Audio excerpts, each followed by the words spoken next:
1st, 2017. And this episode is brought to you by Mod Mike. I also just realized that I didn't capture you guys for the second scene, so I got to do that here in a second. That's good because I didn't change my name yet. Yeah, that's fine. Just look alone. That's fine. That's fine. Okay. Yeah. Do that anyways. I did. So yeah, if you're looking to pick up a Mod Mic to add to your headphones, do that now by checking out modmic.com. Yeah. So what's it like doing a podcast by yourself? What? Oh, right, because I didn't have you guys on either side. That's fun. It's like talking to a camera. You know, it's like a normal stream.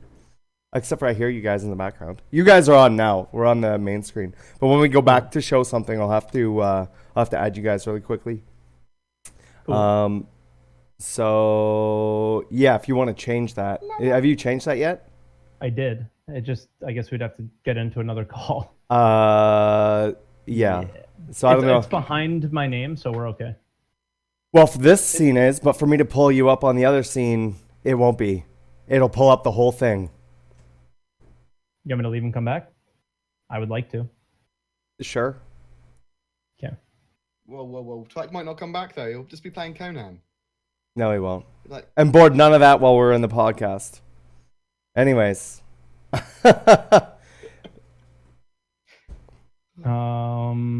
stopped playing. You've stopped playing. Okay, bored. I guess. Though you can't do it behind the scenes. No, because it'll pull it right on the top right away. It's Dude, the full thing. What do you mean? By the way, guys, we're using a new video capture, which you'll notice nobody's stuttering, which is it looks good. Fantastic. But there's other hurdles we're gonna come across for sure. But no, talking about studio mode. Yeah. I can do studio mode. You're right. Yeah, right, do studio mode because then it'll still go over my name bar, and then people won't see my full name. Yay! Yes. Okay. Woo! We'll do that. But while we're doing that, we'll talk about our day, about what me and Bored have been up to while you do Jesus. That. Okay? Yes. You guys do that, and I'll pull this up while we're figuring everything out. One thing at a time. This is a hot mess. Similar stuff to Eric, haven't we? We have. So Conan Exiles came out, and I watched a lot of the bigger streamers play with their the early access that they had, and it looked pretty fun. And I was like, I want to play this. This looks fun. So I stayed up until midnight when it came out, and then me and Sniffle played until we didn't sleep. So me and Sniffle Wizard played all night. Bored was on for a little while, went to bed, and a few other people we were playing with, and we stayed up all night. Then we joined a server where we joined a new server and played that. It's been so much fun. For those of you that don't know what it is, it's called Conan Exiles. It's $30. It's an early access game, and it's a survival game based in the Conan universe. And it's very, very much like Ark. It's Ark and Rust put together, apparently, is what people are saying. I've not played either game, so I don't know. Yeah, it's Rust in the sense that there's naked people, and it's Ark for everything else without the ugliness of the UI. Yeah. It's a prettier Ark. Yes, the characters look great. Let's be very clear about this. This is very buggy still. We found fucking hundreds of bugs. Yeah. But it's very, very enjoyable still. The difference between it and Star Citizen isn't an early access game, right? The difference between it and Star Citizen is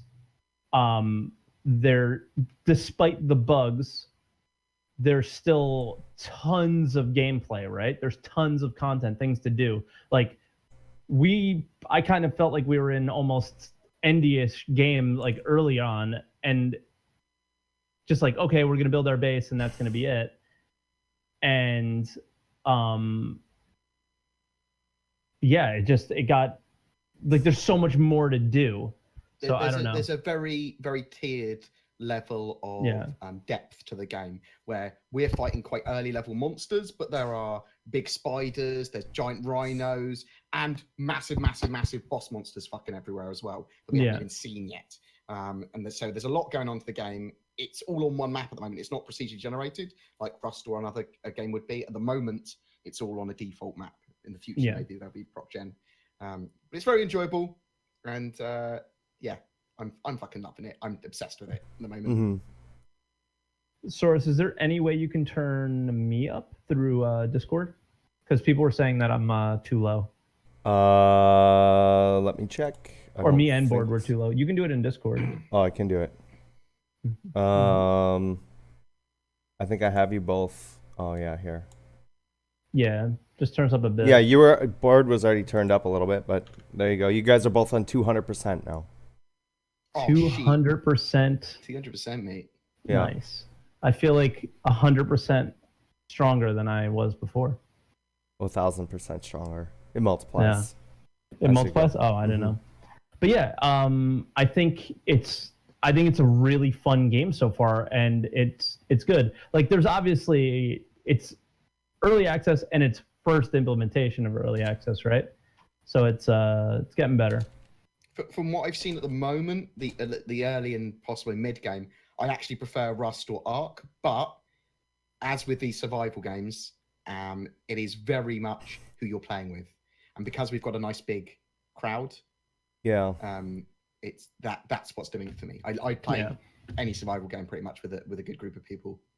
Oh yeah, it's been a lot of fun. It's been a lot of fun.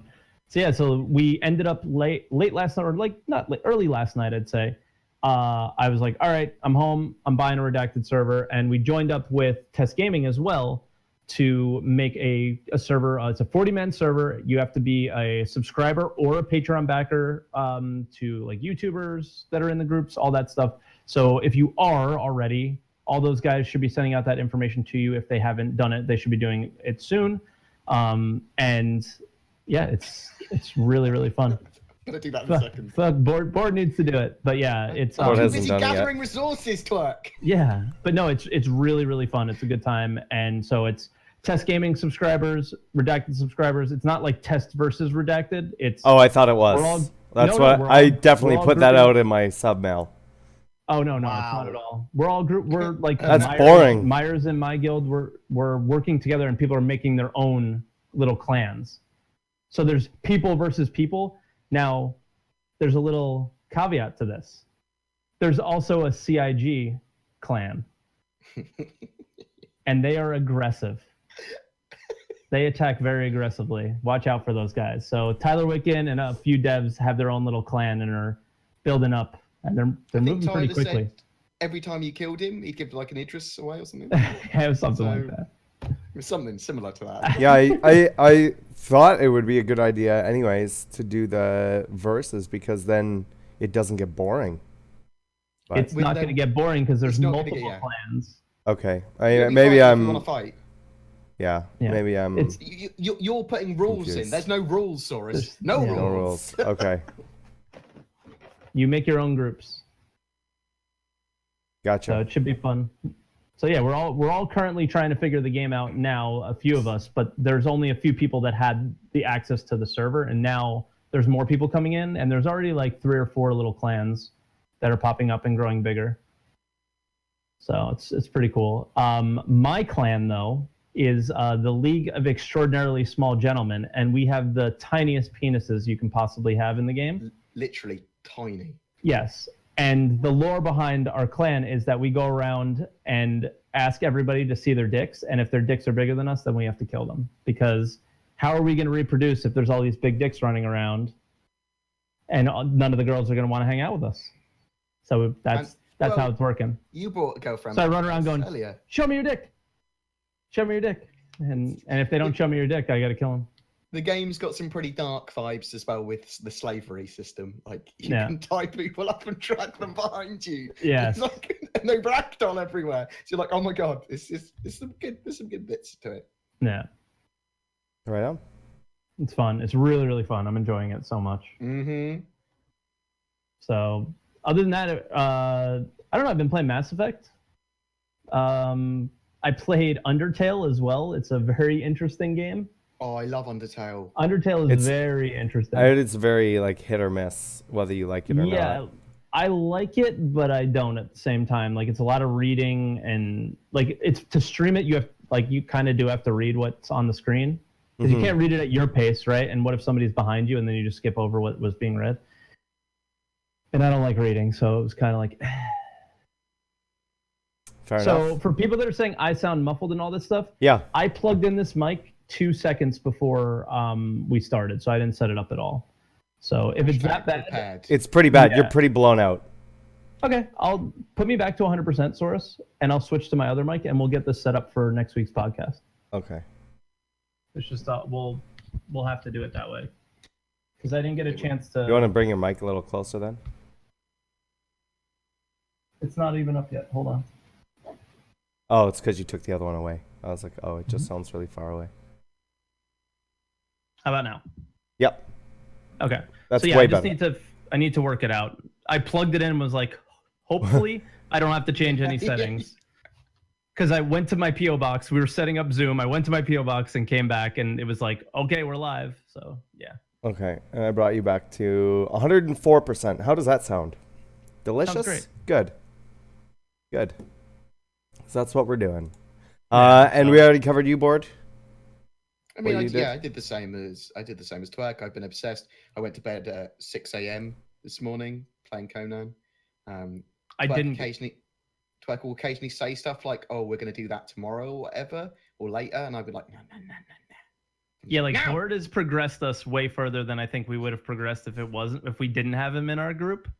I see. I'm very pushed to the next tech level. All resources should be being used to get to the next tech. And you beat Resident Evil and have been playing a lot of 7 Days to Die lately as well? Yeah, so on the weekend I played 7 Days to Die with Cameron and some of my mates. Cameron's the CIG event manager, and he is a massive 7 Days to Die fan and brutally good at it. So we made a server, put it on the hardest settings, and tried to survive 21, 28 days. We built like a base, and we have our own rules system. And that was really fun. We were doing that. Survival games are kind of my love after kind of Star Citizen, to be honest. I've never played them until recently. I just started playing DayZ and now this, and I'm quickly becoming obsessed. See, at the moment, Conan's a middle of the road kind of game because it's not fleshed out yet. It's an alpha. There's loads of mechanics they want to do. I noticed when I was doing some exploration that you know, some of the higher end areas, like I went into all the end game buildings and stuff in the center and saw like a giant snake and all this other stuff, but it doesn't feel ready in those sections yet. I mean, it will slowly start to get there, and hopefully then it will come into its own. But at the moment, it's just quite an enjoyable kind of middle of the road survival game. But it's definitely enjoyable. And Resident Evil 7. Resident Evil 7, absolutely fantastic single player game. Yeah. Probably my favorite single player game that I've played in a long time. Would you guys say that it's worth $60 though? Yeah. Yeah, really? Okay. I would. It's pretty good. Because like I'm just looking at like 8 hours of gameplay and saying $60. Yeah, it's like, more like 10 or 11. So okay. it was me. I was 10 and a half. I think Bored said he was 11 hours. Okay. So even if you got it done a little bit quicker, and that's, I didn't take my time at the beginning because I knew everything from the demo and from watching other people play it. But if you took your time, you could easily get 12 hours. But let's say you get $10, that's $6 an hour. That's how I look at That's how I look at games, right? Yeah. Like single player games, There especially. is some Like I've already played replayability 20 to it as hours well. of Conan. Yeah. And it was $30. There's Madhouse mode, and if you really enjoyed it, there's lots more hours you could get out of it. You could easily double that. It's so worth playing. To work. And it would be funny to see you scream like a little girl. Yeah, because you will. Oh yeah.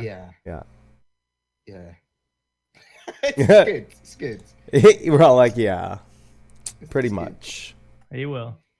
Pretty much. It doesn't handle jump scares in the same way that other games handle jump scares.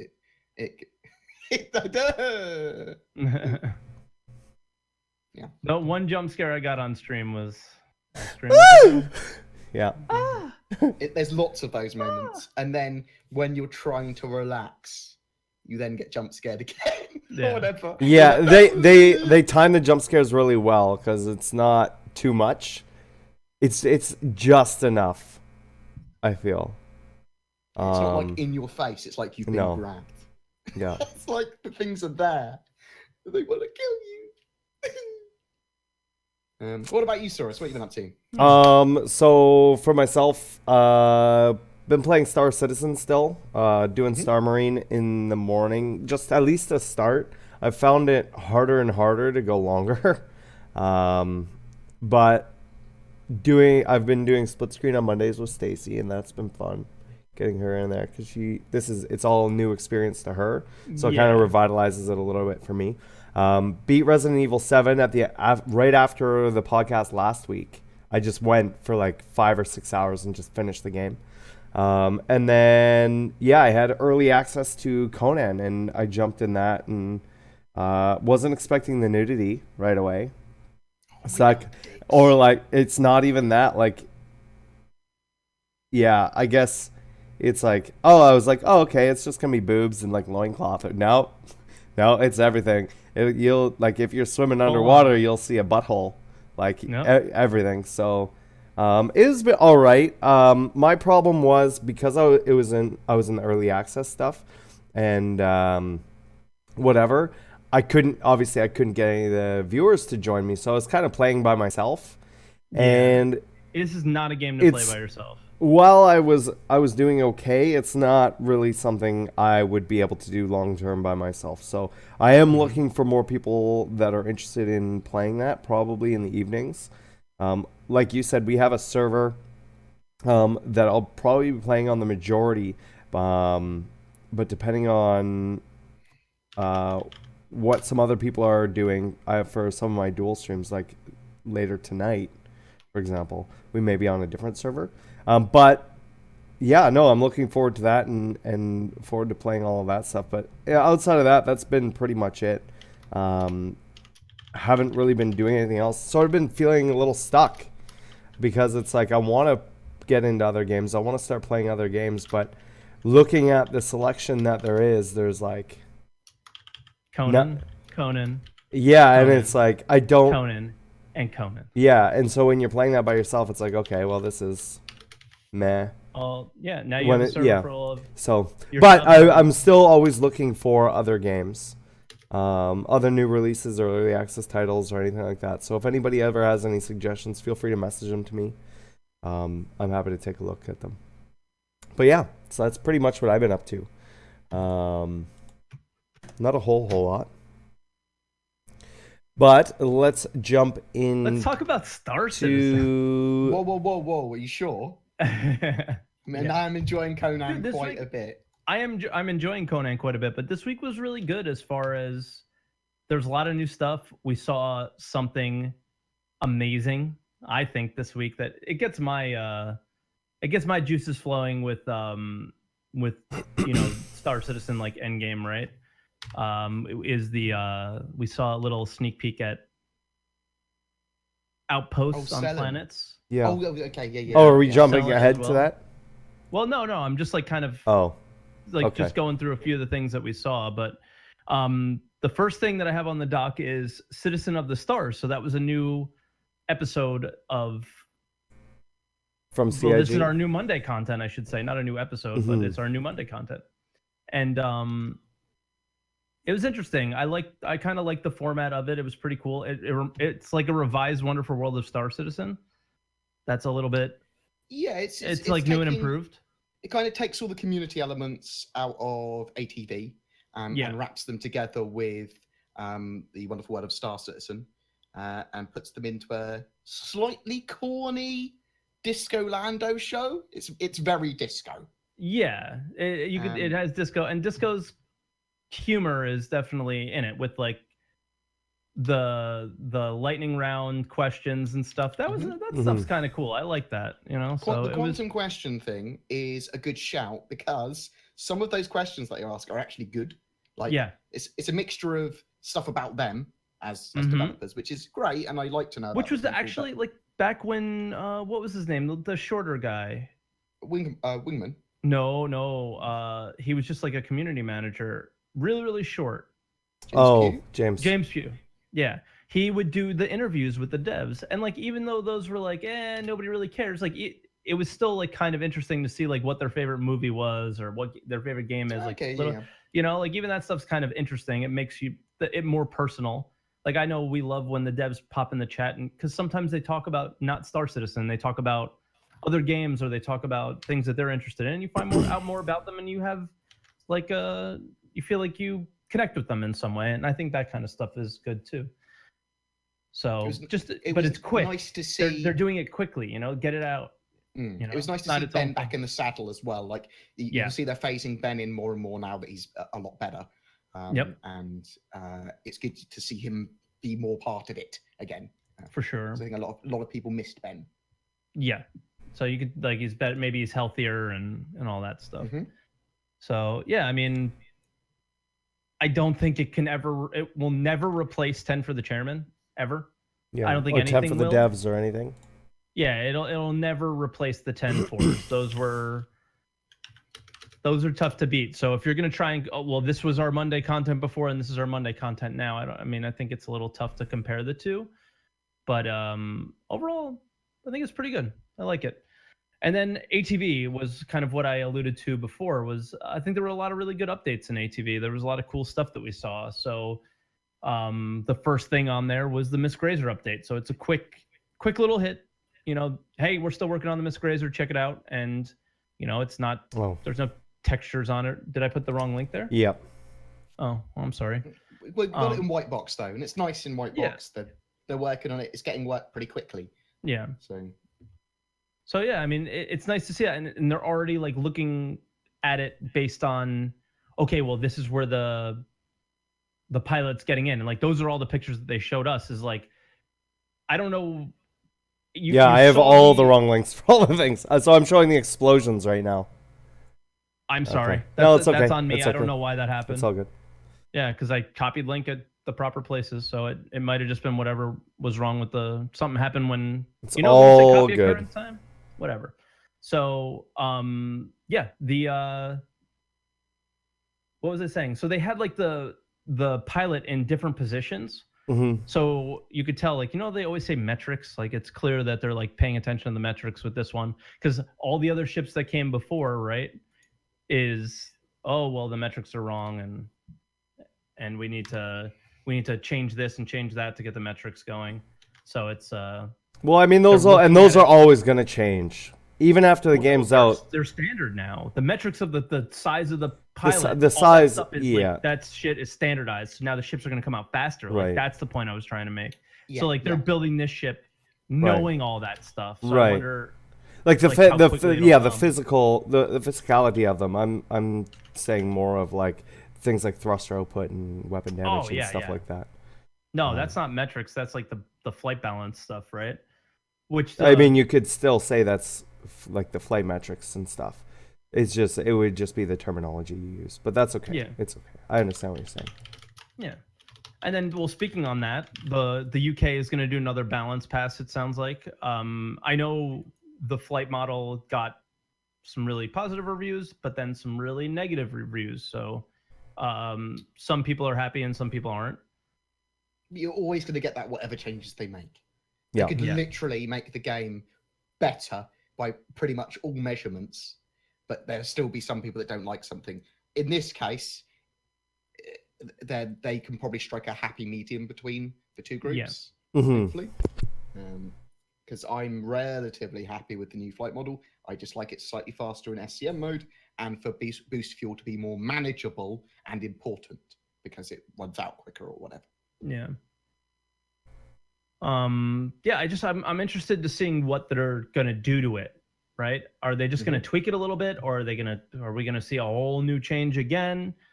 I wonder what the plan is for it with that. So yeah, we'll see. It's just I'm just kind of curious. Well, if you hear what they said, they just want to they're very homogenized right now, where a lot of the ships, like the slower ships and the faster ships, don't really feel a lot different. No. And so I think that's what they want to do, is they just want to have a bigger gap in between, say, an Aurora and an M50. You Yep. know what I mean? Like, yeah, the acceleration may be different, but I don't think that the speeds or the acceleration may be different enough where they feel that it's like, Yeah.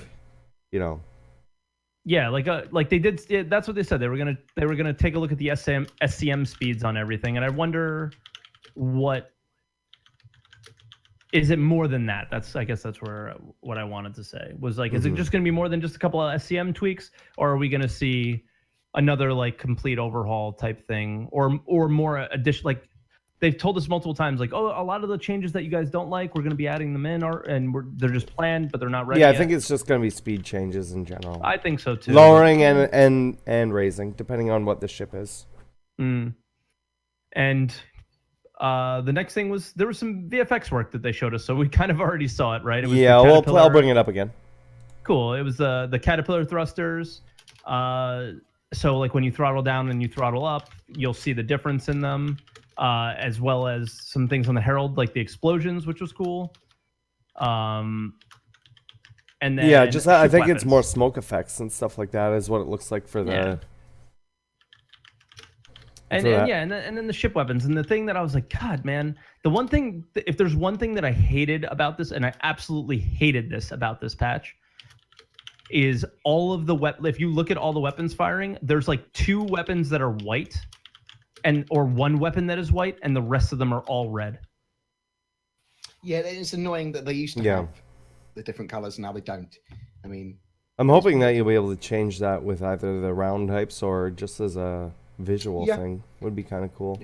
Yeah, I think they're going to want all that, red this patch. Yeah, they're going to want the vibrant colors because it looks cool.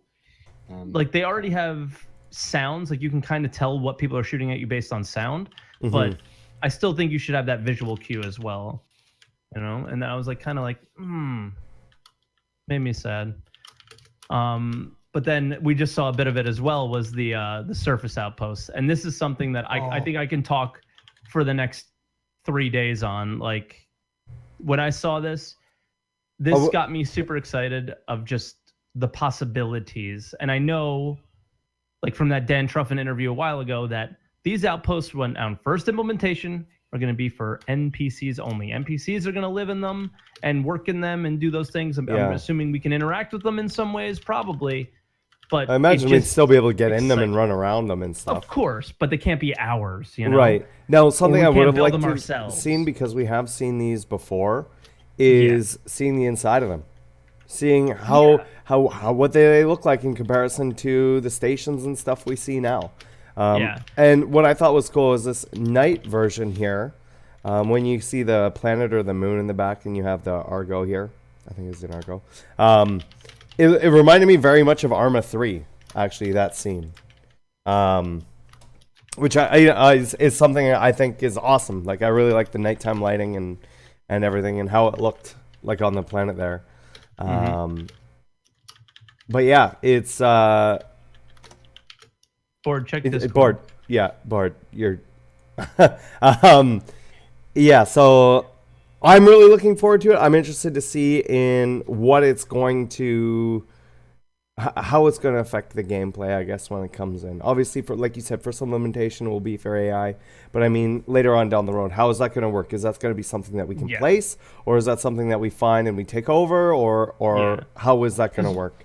One thing that we do know is that they were going to get NPCs first. They're going to have it as NPCs first, and then they're going. Their goal is anything that the NPCs can do, they want us to be able to do. Right. That's not always a good thing, though. Let's be clear on that. I like a lot of the just for this, it's good. Also, just because NPCs can do it and you can do it doesn't mean that anybody's necessarily going to do it, right? Like, I mean, you can wander around and sit down in the chair and look at your movie glass and have a drink and. Like, I mean, if you're really into role-playing and stuff, maybe those will be things they'll use. But maybe that'll be some things that other players just will never do. Period.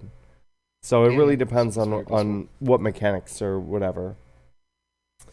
But I mean, oh god, it gets my mind racing about. It almost brings me back to when Star Citizen first came out, and you start dreaming about like what the game could be. So the procedural satellites didn't do that for you? It did as well. It's Okay. just those little those two things are the things that really have excited me the most in the last 6 months. I Is love the getting idea those in my hands.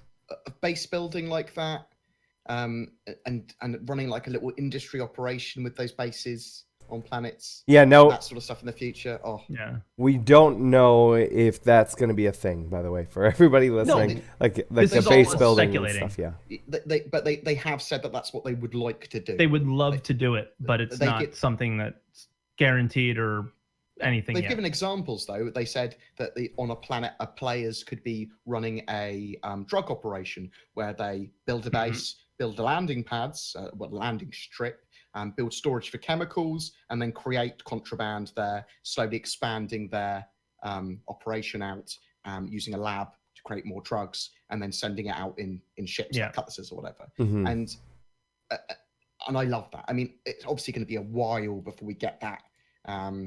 It could be well after release, like player-owned bases, if at all.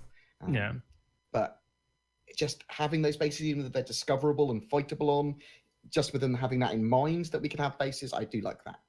Gets me excited for sure.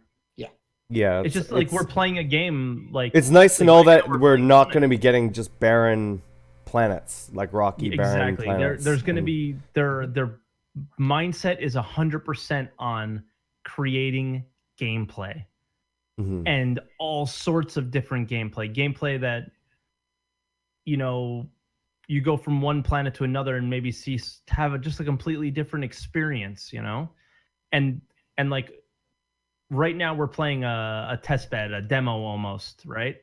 But when 3.0 comes out, we're going to see the very, very early beginnings of a game. And I think they're really focused on I think this is going to be as far as gameplay goes, just the most exponentially, like, I mean, I don't know, how much gameplay is there in the PU right now compared to what we think we might get in 3.0? And what they tell us is not always what we get in a positive way, where there's a lot of the times in these patches, there's things that they didn't really tell us about. They usually give us the big ticket items, and then there's smaller items that are actually end up being kind of more fun sometimes, right? Or more interesting. So yeah. So I don't know. I think the gameplay that we're going to get with 3.0, it will just put the current PU to shame. I mean, I'm not. got a very limited slice of gameplay, and tangible gameplay is coming. So while it's something I'm looking forward to, it's not something I'm going to hype myself up over. You know, I did that with Star Marine, and I'm sick of playing it. And that's not because of Star Marine, that's because of something else.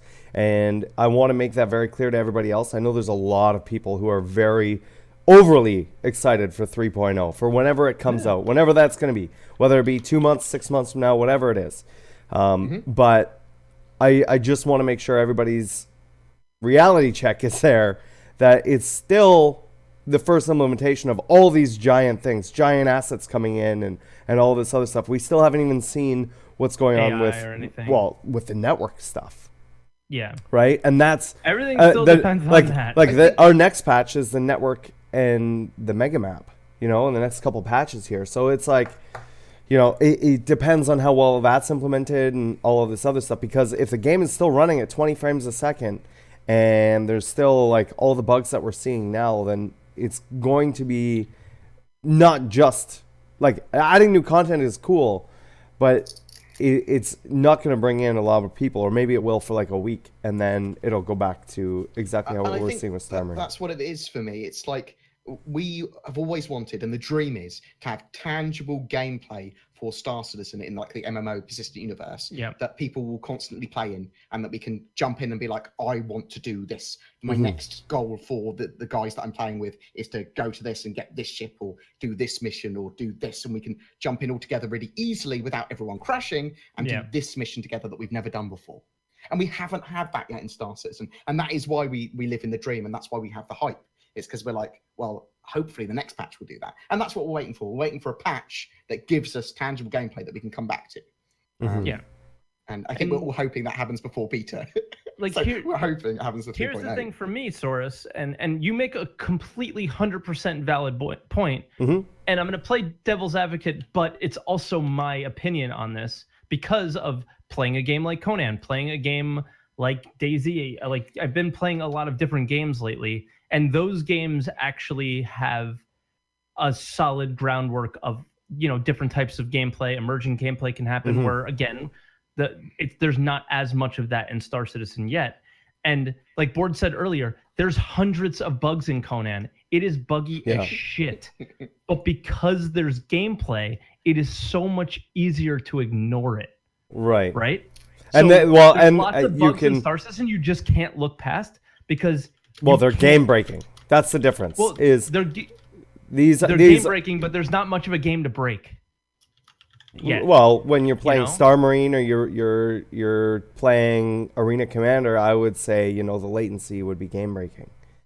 Yeah. You know, The and desync is definitely the game breaking. desync, right? Like it is even in the persistent universe. It's just less noticeable there because more often than not you're by yourself or not fighting other players. So, while yes, I agree with you. I am not gonna put the cart before the horse. I'm gonna say, you know what? Neither I'm am not I. even Means. I'm not even worried about 3.0 at this point. At this point, I'm looking forward to the network fixes. I'm looking forward to hearing. I would even like to hear about the Delta Patcher. Right? We have no idea what's going on with that. Right? It's And in Frankfurt. They said it on 2 weeks ago. They are working on it. They have an internal build for it, but obviously we don't know that we've got no ETA. And they're going to get it ETA. first. They're going to get it first in the office, Right. and then we're going to get it after. right. So we do know this is, you know, we do know more about it than we did before, and it's if they know that much. But we don't have it on the schedule report. Is all I'm saying. So we don't know. Because it's not in 261. So it's Right. it's a 261 schedule report and a 262. So we know it's not part of those, most likely. I don't think, but I would imagine I don't think it's going to be part of any specific patch because it's something that is downloaded separately than the game.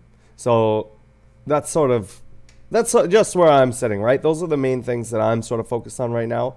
I still think 3.0 is too far away for me to even get hyped up about. It's cool to see the stuff that they're showing and everything. It's just I'm over the whole getting hyped about things and getting excited for stuff until it's right around the corner.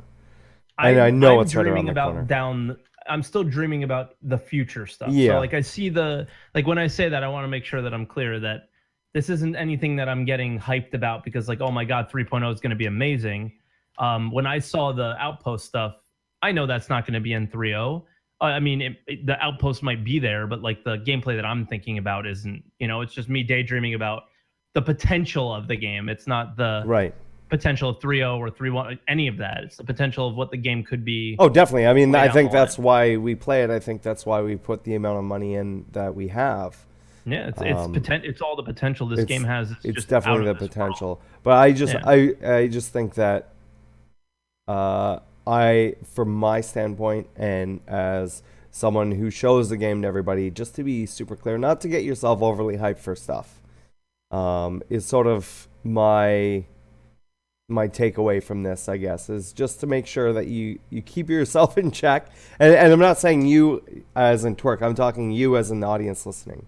I don't, whether you're new to Star Citizen or not, it's something that you have to remember that it is a project that's going on. There's going to be more bugs that are going to come up. There's probably going to be more crazy shit that's going to be even more game breaking as time goes on. That'll eventually get fixed by the time the game comes out.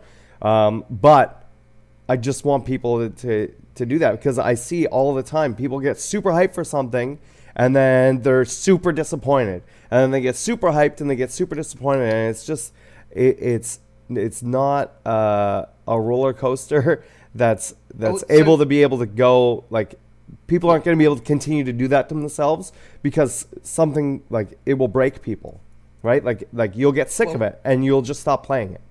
I'm literally bipolar, so I have the tendency to be super hyped about something one day and not the other. Right. So I know exactly what you mean with that. And everyone has their own expectations of Star Citizen and down to individual mechanics. Everyone has exactly their own idea of how it works, which we don't really communicate necessarily with each other. So we all have our different ideas about Yeah. how something will work and how something's going to be, and is 3.0 going to totally fix all this and that sort of stuff. And it's not. It's not going to fix everything, but it's a stage in the game that we can all be part of, and it's going to definitely give more. And we've seen stuff like, as we said with Conan. Conan is in a state further along than Star Citizen, basically. Yeah. Star Citizen wouldn't be on early access now. No. It's a very special development. It's a very it is alpha, but it's before it would go into early access. And it certainly is. And if people are looking at Star Citizen thinking it's an early access game, there's no tangible gameplay there for you yet. Well, I mean, technically it still is early access, just by the basis of those two words, early access. But it's not. It's not like early access like you see most games where they release basically something that is something you can play for, you know, tens or 20s of hours at a time. It's not an Steam early access thing. Yeah. We could say that. Kind of neat. If I just, you know, CIG, Conan dick physics. That's what we need. The quivering balls. That's what we need. Oh my god. I love survival games. I just don't want Star Citizen to have any form of survival. Well, Star Citizen isn't a survival game. So I know, but Chris, oh my god, he talked about it, and Dan Truffin talked about it, and it was. We talked about this on the podcast before. It makes me slightly nervous, but it's all things that they were like, well, we'd like to do this in the future. So yeah, so it's for like, people that don't know, basically they've talked about if you crash on a planet, that you're waiting to get picked up, getting to your distress beacon to get someone to come rescue you, you'd have to have access to food and water to survive. Now, we've read that there might be some heavier or medium level survival mechanics. It might be that it's just a mission, literally, before your distress beacon works. You've got a mini mission where you have to kill an animal and find water. It might be as simple as that. That would be great. great. Have gone, actually, this is actually a really good way of handling it, because it's like a little mini mission that's quite cool, rather than I need constant access to food. I've eaten more Tom. Yeah, that'd be cool. Yeah, I haven't signed on for another survival game. I love survival games. That's not what I want from Star Citizen. Yeah, I'm looking for more of an MMO experience. For sure. Yeah, exactly. And I wasn't expecting the competitive stuff when I first got into Star Citizen, but I really like the idea of it, so I'm looking forward to that part as well. Nice. But I don't think Star Citizen should be all games. You know what I mean? Like maybe later on. Or maybe something that can be modded in or whatever. Like I don't mind. Okay, so I don't mind it having some survival elements. Possibly, I don't want to see those on release. I want to see those, if they're gonna do that. I think that should be something that they should, you know, maybe bring in at a later date. But maybe not core mechanics. Maybe it's sort of like on outer systems. Like, I've chosen to go over here to do these game mechanics or this thing. And I thought they could do the same with the, you know, they've talked about the PvE and PvP slide there. You could just have areas of space, quite sensibly, that are significantly more PvP versus PvE. I mean, you could run private servers where you just have a survival planet. Oh, well, I mean, obviously there's that as well. Right? And then just bring those in as mods. So okay, with Amazon Web Services, at the moment, reading about that, they don't allow for that kind of private server, originally anyway. So I'm interested to see what I know CIG have got a specific... What if it was an electronic access game? Yeah, they just made a planet. Survival was an extra electronic access game. Like they could, I mean, and this is something, once again, they could bring on later on, right? You could choose what planet you want to play on.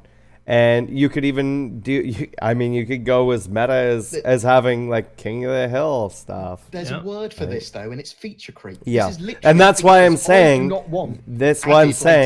is add it after the game is out if you guys have time. Yes. And it's the same thing with any of this stuff. Add it way after. Don't even talk about it right now. Stop EA modules. Star Citizen. Work on fucking stuff. I don't want Conan in space. But that would be kind of... It would be cool, and it would be cool for something for them to look at afterward. But I kind of want it now. No. Twerk's now fired from the podcast, guys. Don't worry about it. Yeah, I think that would be a really cool game. I think Star Citizen as we It's like a mod, persistent though. universe. It's not his game. fault, guys. He just discovered a game genre about 10 years too late. Yeah. Look, you will get mods on private servers. As Saurus has said, you'll get mods on private servers where people do Conan in space in the Star Citizen engine. So Yeah. Oh, yeah. Look, somebody will mod that in eventually. Yeah. Even if CIG doesn't make it. Well, I think that Lumberyard is so conducive to having mods made that it's that's what it's for, right? Great. Yeah. I don't know how the private servers are going to work with Amazon Web Services. So I'm interested to see. Man. I want that game. I'm just like imagining like how hard could it be? You just take one of your own procedural planets, place it in, you load into it, and it's just free reign.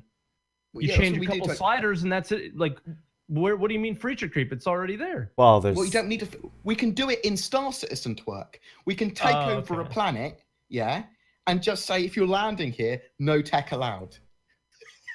Just everyone running around with spears. It'd be fucking great. It's on the edge of the universe.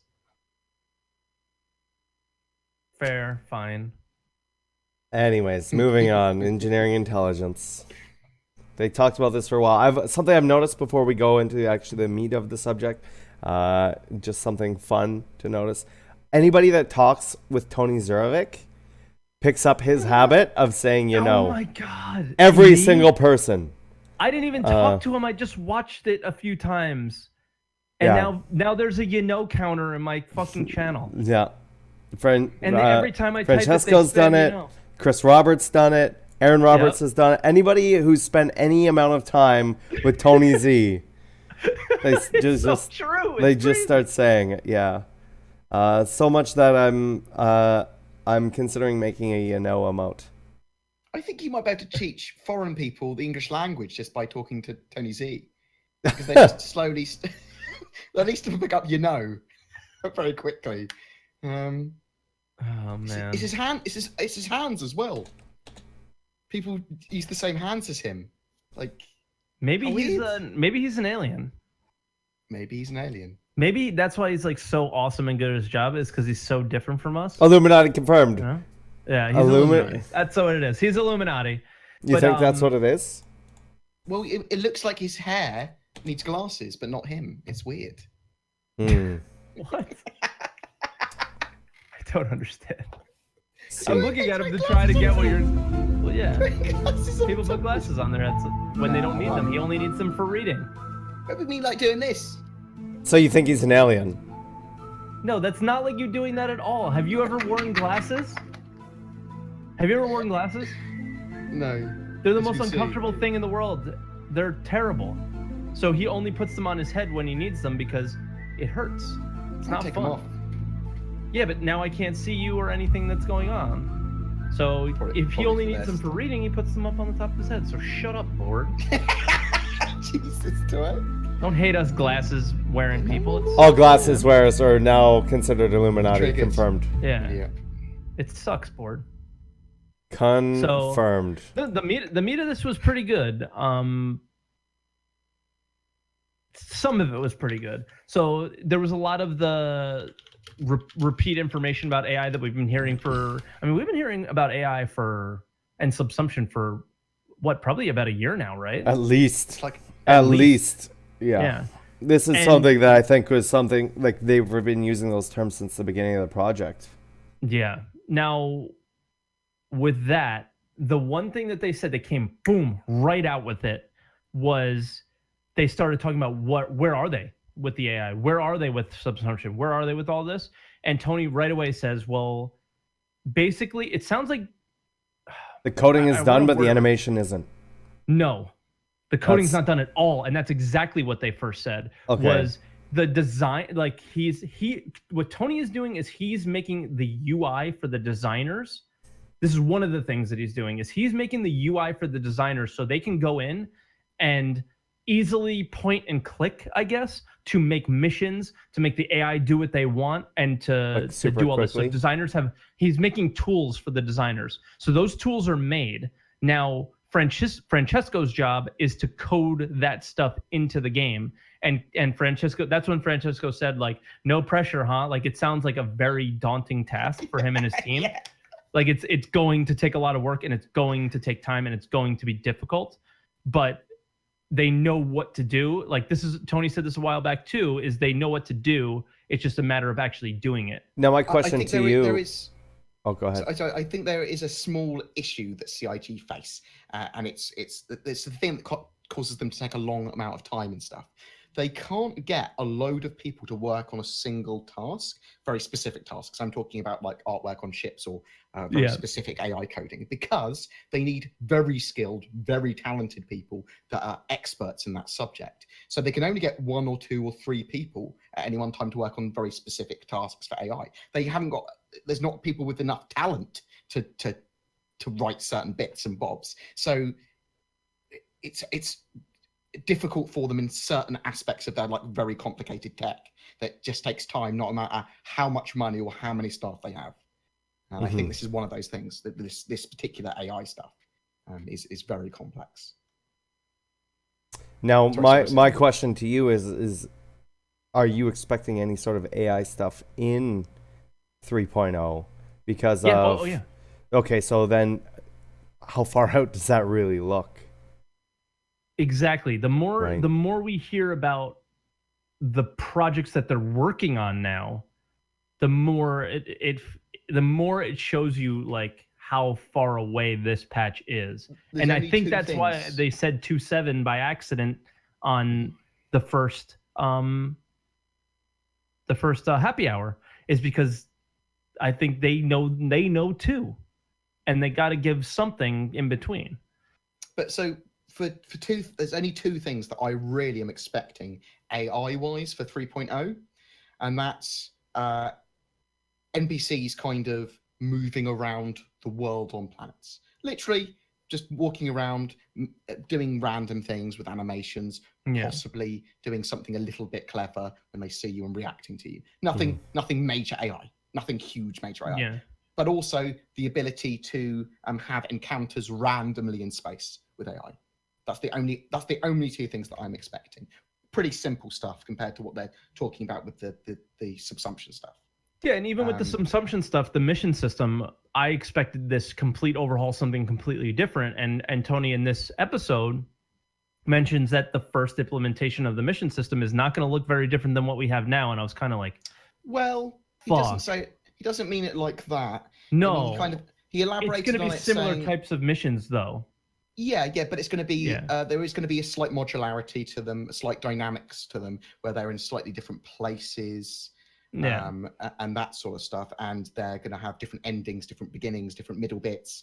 Yes, you might go and it's still going to be random, which is great. Yeah, it's not this story or linear where it's okay. I go to this ICC, ICC 2, ICC 3. Like I know what to expect and what to do. That's awesome. But I was expecting, like with cargo, right, that there would be something mission-based with that. And for me, based on what he said, it still feels like it'll be very ICC mission-y. I think there's going to be items that we can find on each of those missions. I hope there's going to be deeper levels of scavenging. I mean, they've got those commodities. They've got the ability to grab a box. And they even talked about during the cargo ATV a while ago that on missions you would find boxes and take them back to your ship. So hopefully some of those items are like super rare and like that are worth a load of alpha UEC. And hopefully we have something to spend that alpha UEC on, like ships or equipment at least.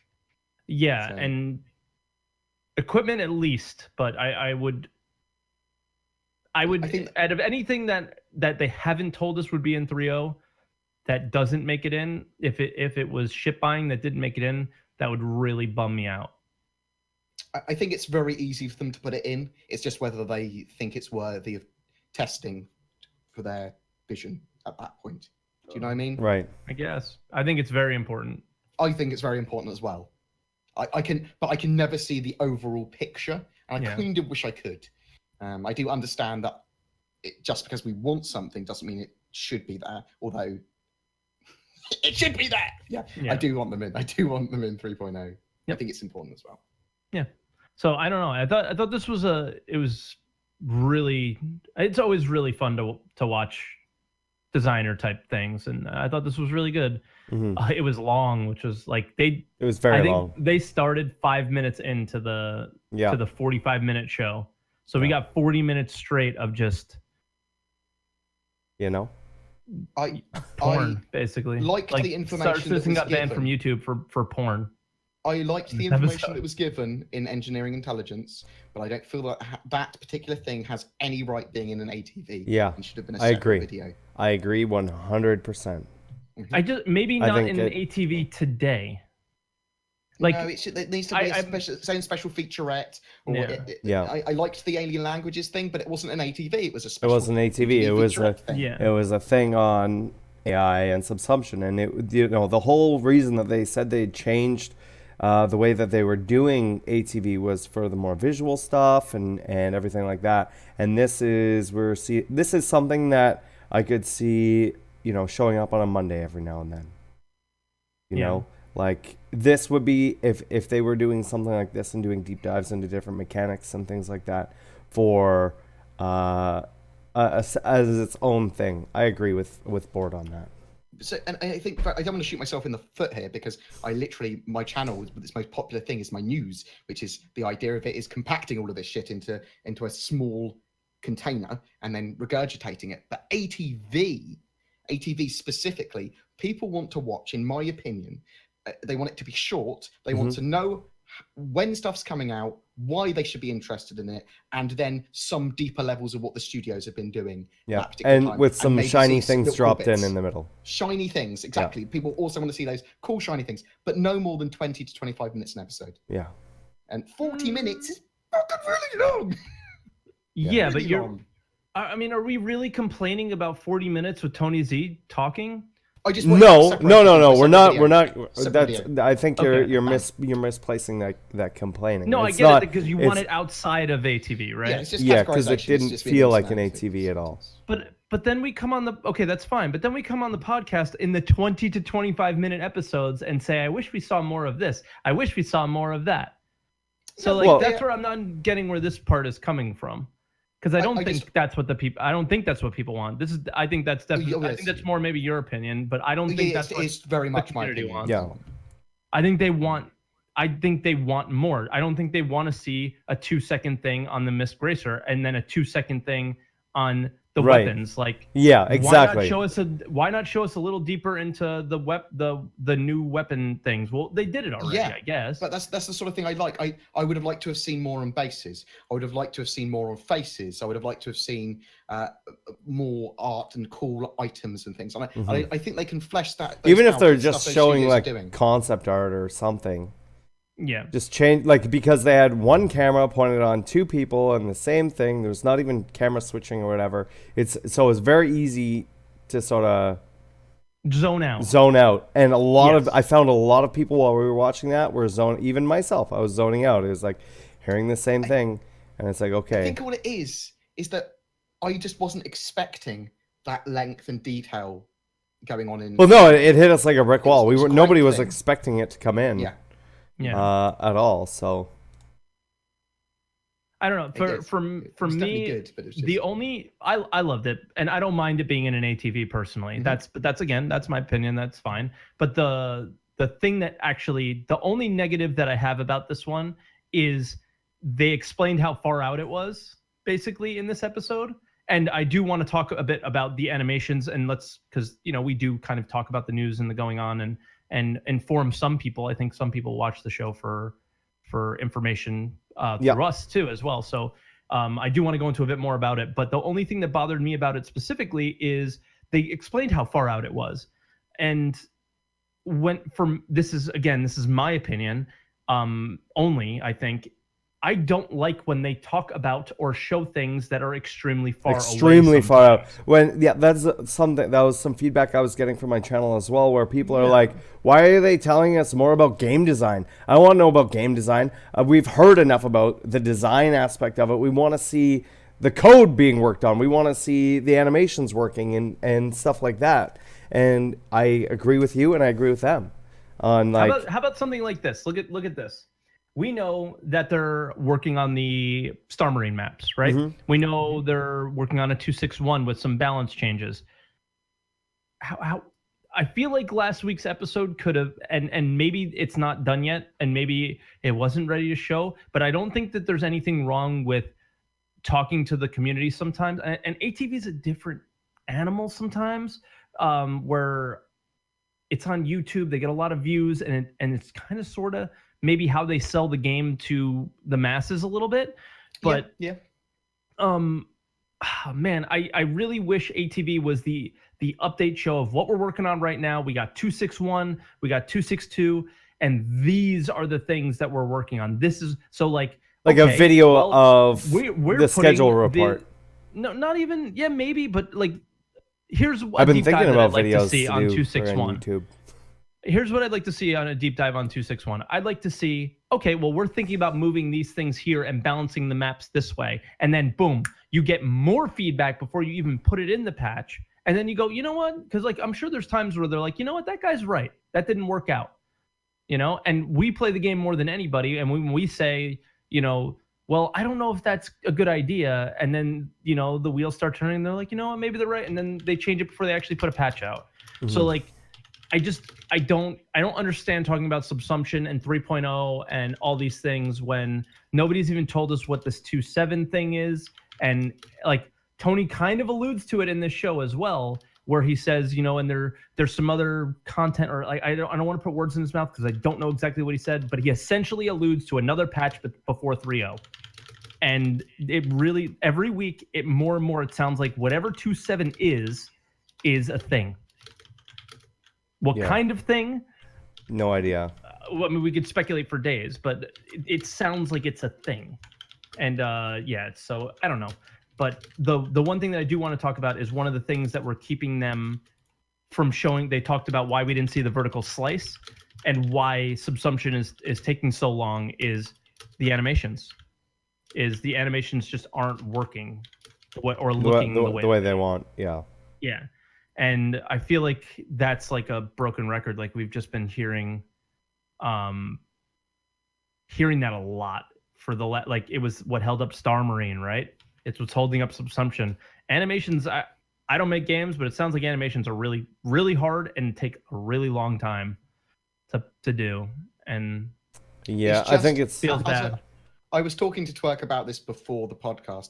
I just think it's the level of perfection that they want with those animations at this stage is hard to do. Because there's going to be at this stage. Well, I think it's the biggest thing isn't. I don't think is the animation. I think is the transition between the animations, right? Mm-hmm. And that's what they're looking for. They're looking for it to be realistic that way. But at the same time, I'm okay with them putting it in, and I'm sure almost everybody is okay with them putting them in without those perfect transitions right away, because they don't really matter except from a visual standpoint. They don't affect the actual gameplay, right? They're mostly just affecting how it looks, and I think that's right. You know what I mean? Like for example, like the difference between running, stopping, and jumping, like those can all like not even have transitions. It wouldn't matter. That's what Francisco said. He goes, it's not that we couldn't show it to you. It's that we didn't want to. Yeah. He straight up said it. He goes, it's not that we didn't want to show you these things.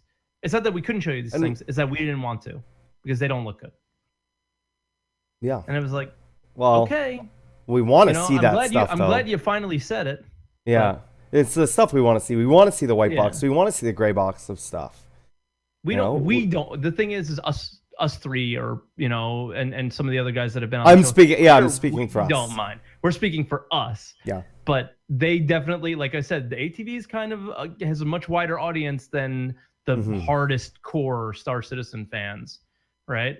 So it is hard to put stuff out that looks bad and say our game's gonna be awesome. Like how do you put that, like something that looks terrible, and then say, well, our game's going to be awesome? Like, I'm sure it looked awful.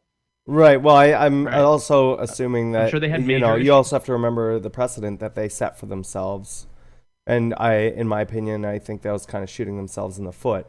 by they've gone for like What an do you mean? 11. they've They- got they like set- look at the game, man. The game looks better than full release games that are out now. Visually, from Yeah. a visual standpoint, it's Fuck yeah. ridiculous, right? It's You know, amazing. when you Ridiculous could, is the good but word for it. It's ridiculous in both a good way and a bad way. So it's ridiculous because it looks amazing and whatever, but at the same time, now those standards have been set for such a long time that if they wanted to throw in a white box and they had some basic rudimentary animations of like some ground vehicles and stuff, It would they look can't. balls. They can't do that now, right? Yeah. Because nobody's used to that, and people would just fucking lose their mind. I would love to see that stuff. That's what I wanted. That's what like being part of the development to me was like all about. To see these white box, to see buildings that had no textures and shit, right? And then just it to have see textures like and and be like, and wow. feel what the level design feels like as One just of the the level issues design. is that stuff takes a long time because they get it to this super high quality level where they're thinking, well, this is near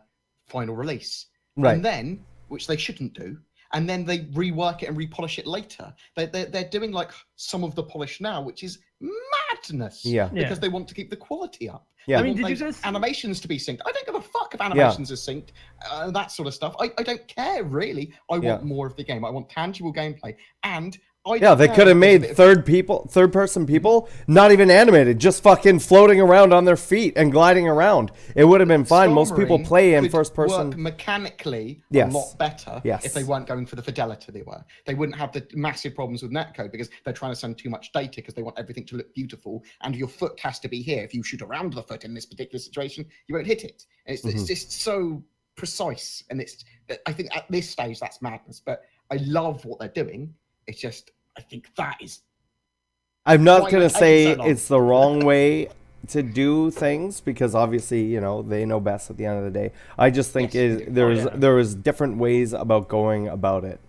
And this is it's too late for them to like I said, it's too late for them to do something like that. It would have been awesome to see that. Everything's got to be sexy. Everything, It's yeah. gonna be- Now, Can you now imagine it's once it got to gets be. polished. This is literally when they polish the stuff, it's gonna look fucking insane.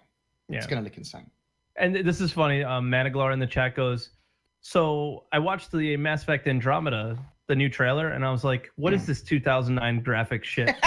And it looked good. Yeah. It looks Spoiled by good. Star Citizen. It's like It looks anything. good, but we're spoiled by Star Citizen. Yeah, and It looks great, but it doesn't look like Star that Citizen. it can be frustrating You know? sometimes as well Yeah. because of that. It's I like you mean, go to other I- games and it's like, It just doesn't Star look good. Citizen is going to spawn its own generation of machinima because it's going to have very close to movie quality CIG kind of graphics.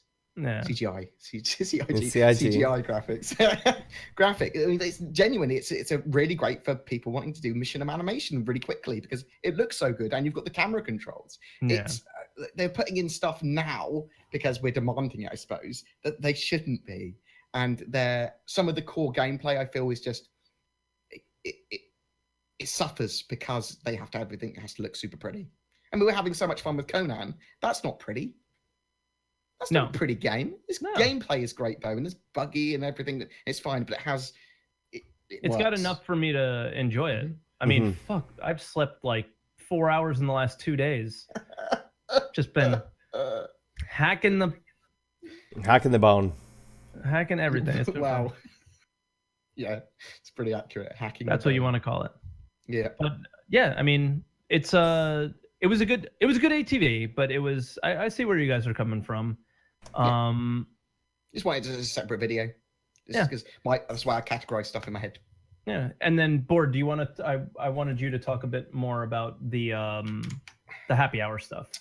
So we had Yes. happy hour. It was who was it? It was Bristol Boy and Bristol Boy 88. Yeah. We've all been. He's a good friend now. I like Bristol Boy because he's integrated himself with the community. He is a very nice lad. Yeah, he's a good kid. I like him a lot. He is. It was funny. I thought he was Super Mac Brothers. I thought he was the other brother because they did remember they did this like giveaway together. Yeah, a the while very back? stream, Yeah, and I was like, oh, so Very- that's the other brother. I didn't know Bristol Boy was your other brother because it was always Super Mac Bros Ryan, and then who was the other brother? And I thought it was Bristol Boy. I think He was like, that's not my brother. I think me, Detox, and Super Mac Brothers, and possibly Bristol Boy are all getting a renting a little house for BritainCon Mm-hmm. for a few days. So that should hopefully be pretty cool. We'd stream or something from there. Nice. So I'm looking forward to that. But the happy hour was with Bristol Boy and Josh Herman, who's the character art director. Josh Herman, out of everybody at the LA office, that like obviously Jeremiah and Matt Sherman are a different level because just the level of communication that we've had over time. But anytime I was just kind of sitting around and had nothing to do and was like sort of uncomfortable because I don't work with them and I was at the office, he would sit down, he would come and sit down and he would just like ask me about me, and he brought his dog to work, and he was just like the most approachable person there by far. He was just the coolest dude. I don't know, I really liked him. So anytime I see him now, I'm like, like that guy. But yeah, he does seem very nice and approachable. But there wasn't a huge amount of, and it might just be because I don't value some stuff as information in certain ways. There wasn't a huge amount of information given in Happy Hour. It was all, or at least mostly, art-based. They talked about Xi'an very briefly, saying they're humanoid with like a reptilian edge, as we kind of know already. Yeah. They're looking at quite a lot of different stuff for cloths, so lots more clothes using cloth, cloth physics, capes they're looking at bringing in the game. And we saw like some of the cloth physics with the Nomad. Well, I think how excited we got about that, they were like, well, I think we got to push this a little further. Look, they love that, you know? Yeah, and they talked further about that as well with clothing planning to be layered. And so they've talked about this briefly before as well, but your underclothes genuinely matter.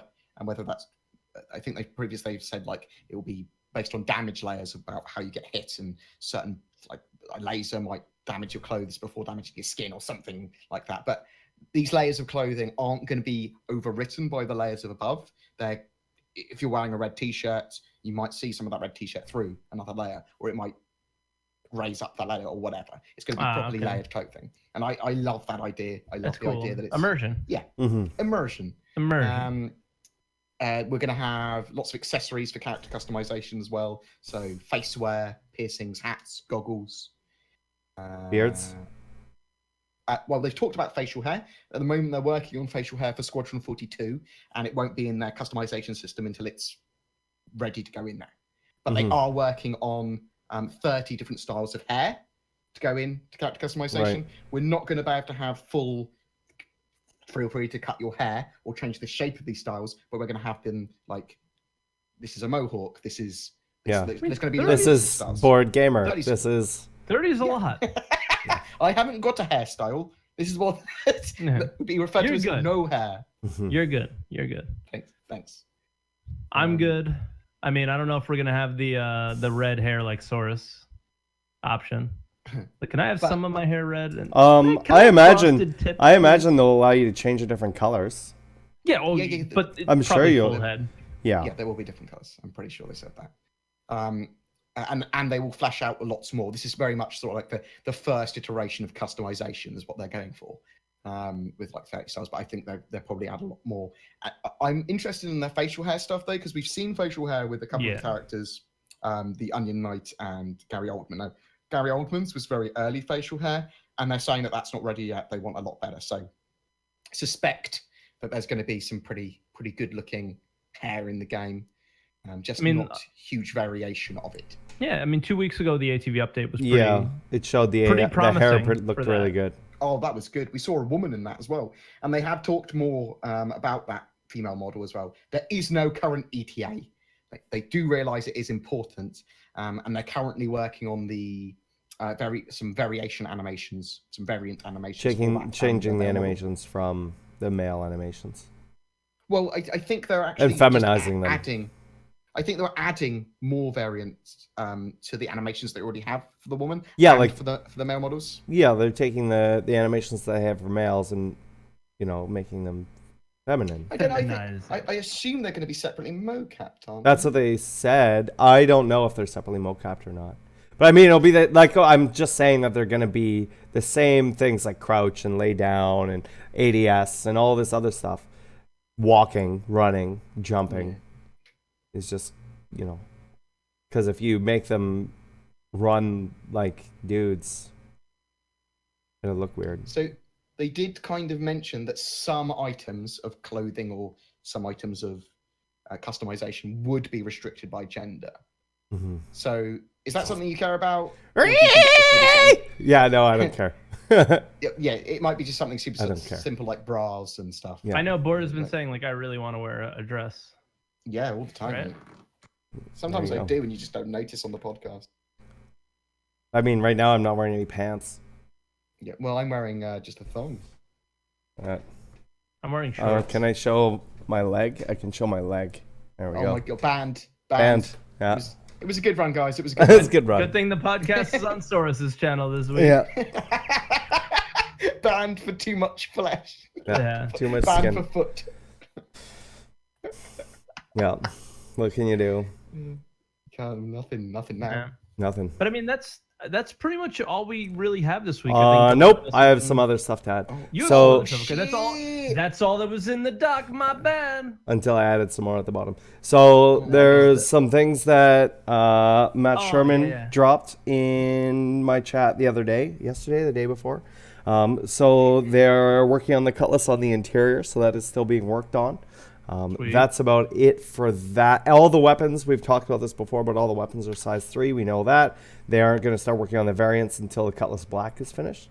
And then Buccaneer news. So they figured out their missile sizes. So the missile mount size, so for the hard points, are size 3.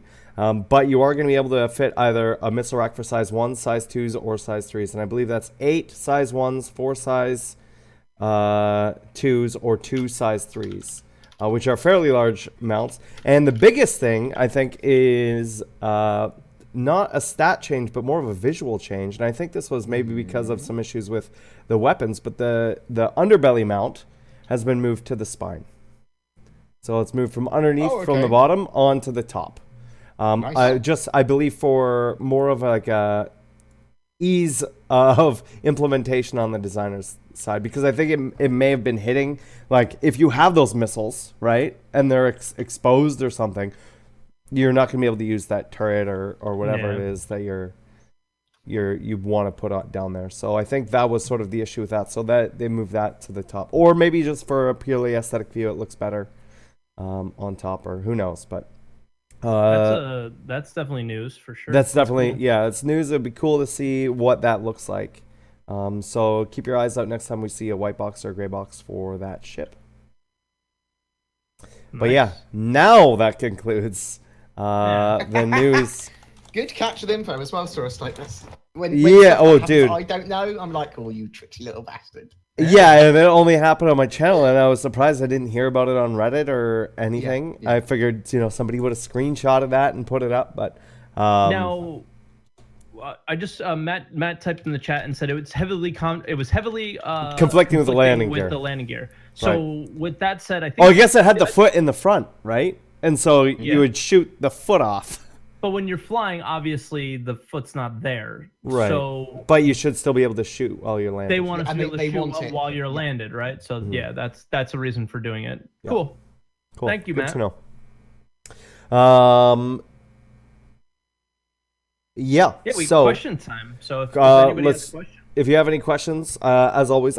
question in chat. Anna will respond with a link. Then just go fill that out, and we will throw it in the doc, and we'll answer it. We're going to start out with the ones we have here. We have 8, I think, in here. Yes, I'm good at math. We have 8 in here, and we're going to start with Lazy Pandas. And he says, did you ever lose hope on this project in the last 2 years? And will you ever back up a game of this scale again on Kickstarter, knowing you might have to go through this again? I want to see what happens with Star Citizen, but I'm very cautiously, massively optimistic, actually. Not cautiously at all. I mean, I'd say I bet on Star Citizen working out in an amazing way, but I have, because I based my YouTube channel on it, and I spent a reasonable amount of money on it. I mean, I'm sure it's going to work. Mm-hmm. But I do think that some games would massively benefit from this style of development. Like, there's some trash that you get with like Call of Duty type stuff and some of those games that Well, just, their I feel audiences like couldn't. I don't think they could handle it. But I They're feel too young and that immature, you know. the originally Call of Duty 1 and 2, very good games was Yeah. when I was young, and I really enjoyed them. I know that's like partially nostalgia fest and like the games you grew up with kind of thing, but it feels that they've gone the wrong way, in the wrong direction. And I feel that some games that want to do clever things, I just feel that maybe the AAA publishers should look at doing a similar style. Just to see, because the whole reason AAA stuff does the way they do is because they're not really about taking risks. They're more about making money, right? Yeah, and while you want to, you know, say maybe Call of Duty is a bad game, it's not a bad game. It's just that the thing is it's the same sort of thing. So, you know, for people who like those franchises or like those kind of games, they know exactly what they're getting. You know, they're able to put out a couple one every year or so because they switch in between development teams and whatever. But like, I wouldn't necessarily call it a bad game. You know, there's games out there that definitely deserve that title. I don't think that's one of them.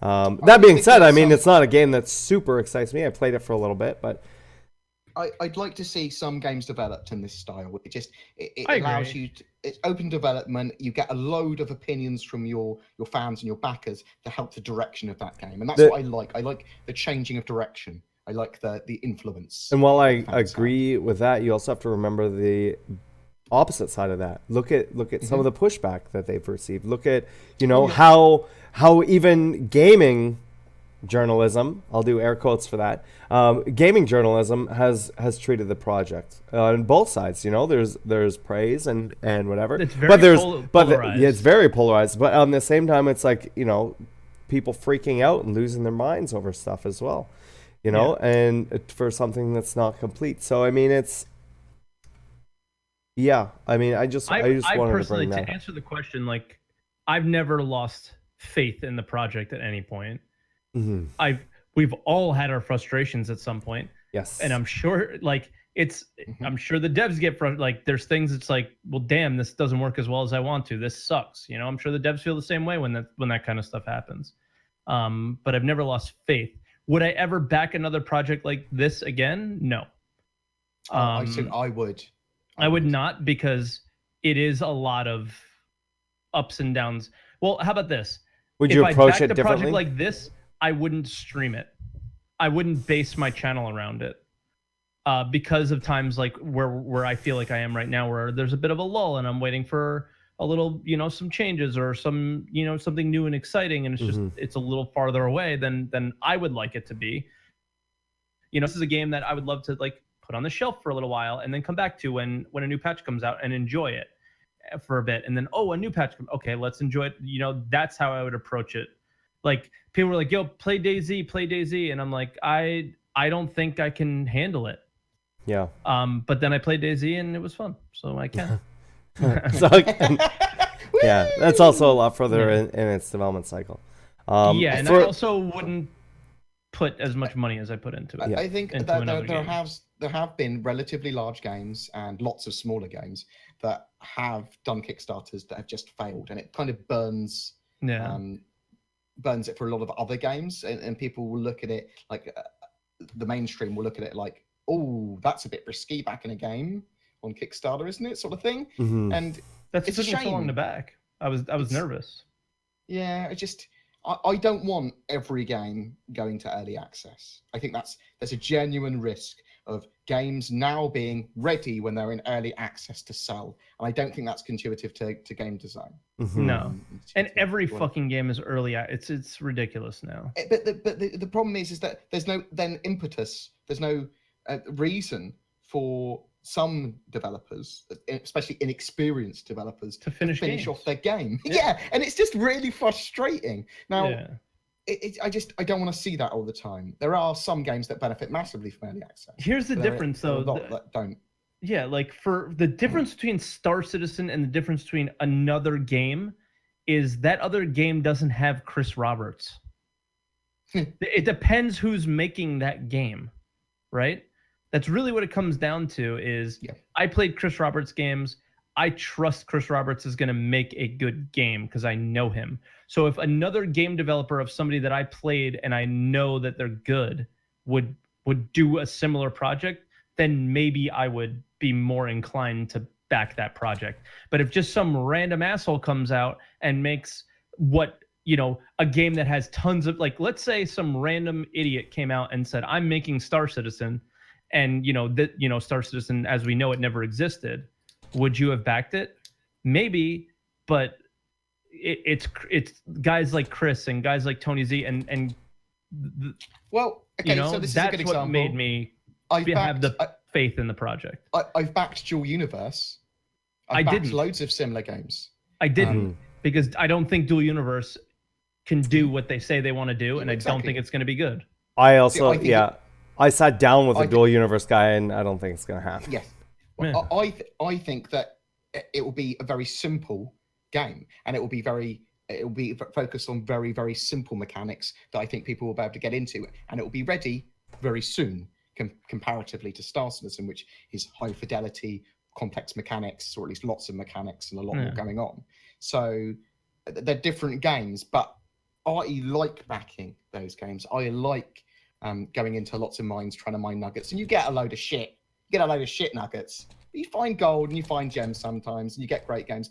What's that? It's Everspace. Everspace is great. Everspace is a great game. I played it just for fun the other day. Like, I wasn't just for funsies. I was like, I feel like, and you know, I only got like an hour. I played Everspace. I wouldn't have backed Conan on Kickstarter because it's not my like genre of not my kind of lore. I'm not a massive fan of Conan lore, but I love the game now that I've got it because other people. It's not something you're willing to take a risk on. No, I would have never. People have been talking about Conan forever, and I was like, nah. And then I watched 2 streams of it, and I was in. I'm only playing it because you guys are playing it. You guys are playing it, and now I'm all in.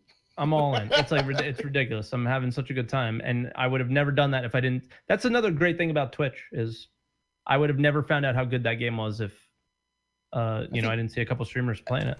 I think that occasionally I'll take a couple of days off Star Citizen, and then when I go back to Star Citizen, I mess around with the cameras and I look at Port Olisar and go, "This is fucking beautiful." Yep. Like this is awesome. Just have a little look around sometimes, and then I'm okay. I'm like, yeah, this is cool. This is neat. Yeah, this is pretty neat. So, all right. Yeah, I think that answers that one pretty well. Yeah, That's and for myself, I've never lost hope in the project. Shit, I'm sorry, Saurus. I have been.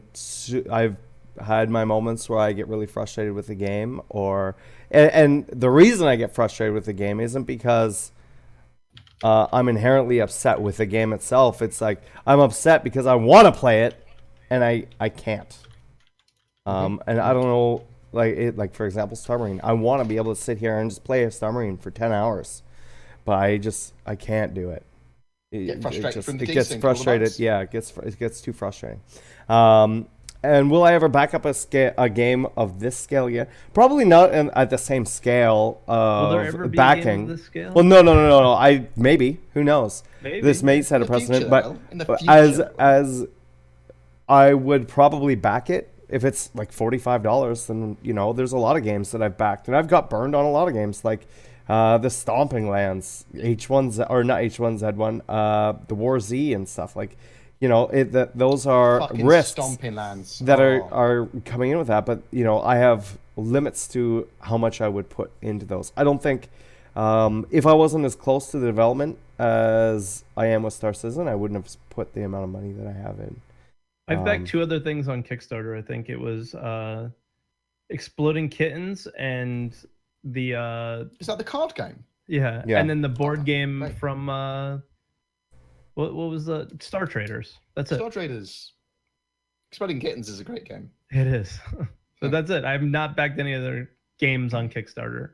I usually wait till they go on Steam or something like that. But yeah. Yeah. All right. Our next question is from Magnetron GW2. Any of you have some information on in-game VoIP, or will they use Spectrum for VoIP? They will use Spectrum for VoIP.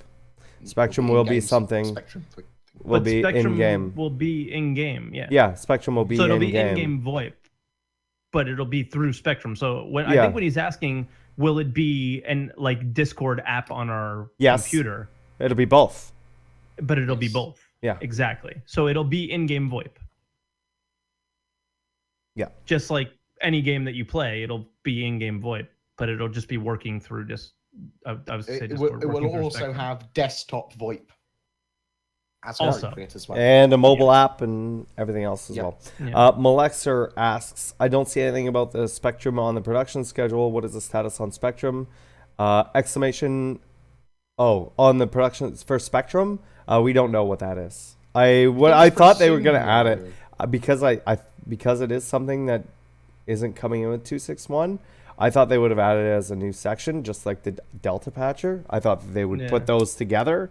And maybe they should take some hints.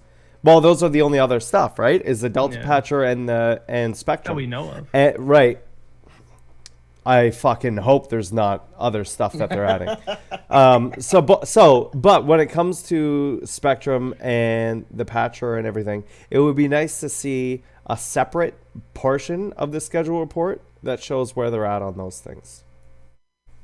But we don't know what the status is at the moment. Right now, we know you can access it in the PTU, but that's it. PTU.cloudimperiumgames.com/Spectrum.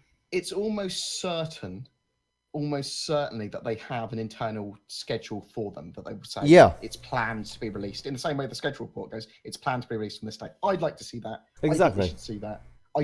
I know that people get annoyed if it's not as early as they expect, but it's still not going to come give out us an idea. It gives us an idea. Yeah, it doesn't change any information. If anything, it may come out a week early. It may come out 2 months late, but it gives us a reasonable idea.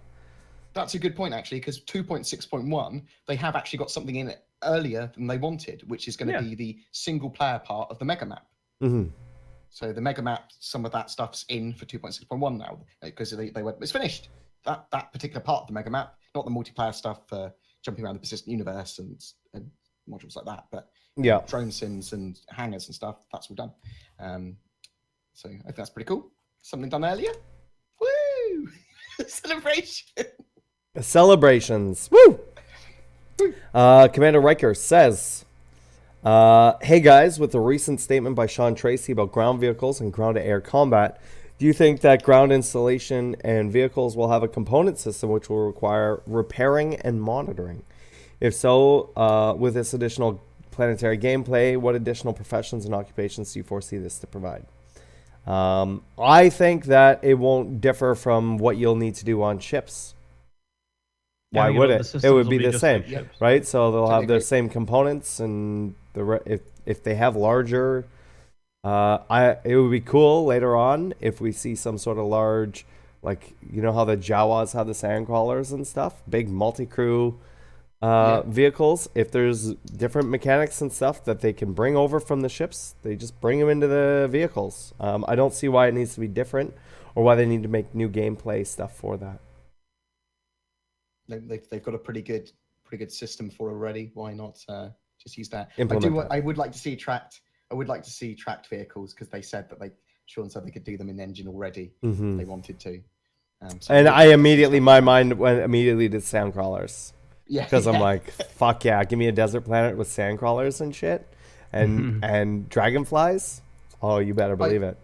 I'm very interested to see how they do that missing link, which is ground to air, because you don't want ships to just totally win all forms of combat. Well, you throw turrets on ground vehicles that have anti-air with ship weapons on them.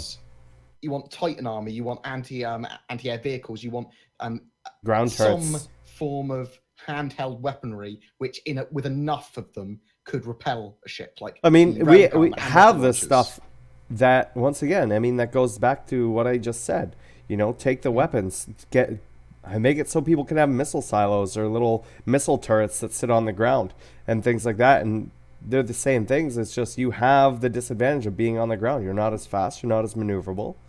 But, maybe you're heavier armored because you don't need to keep that up in the air.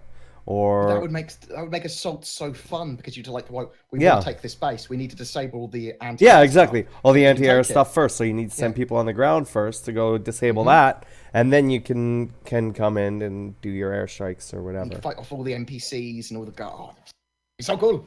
It's so cool. Hype! No, goddamn it. IDD says, just heads up, this is nothing I want to see before the game is released. And the game is already up and running. But since the survival mechanics were mentioned, would you be okay with survival aspects being completely optional and without benefits? And would it be the way you play the game? So no benefits but negatives then, if you don't eat. Just I think that if you're going to implement it, you have to implement it properly. If you're going to. I think I like the half road where it's a game mode under electronic access later on.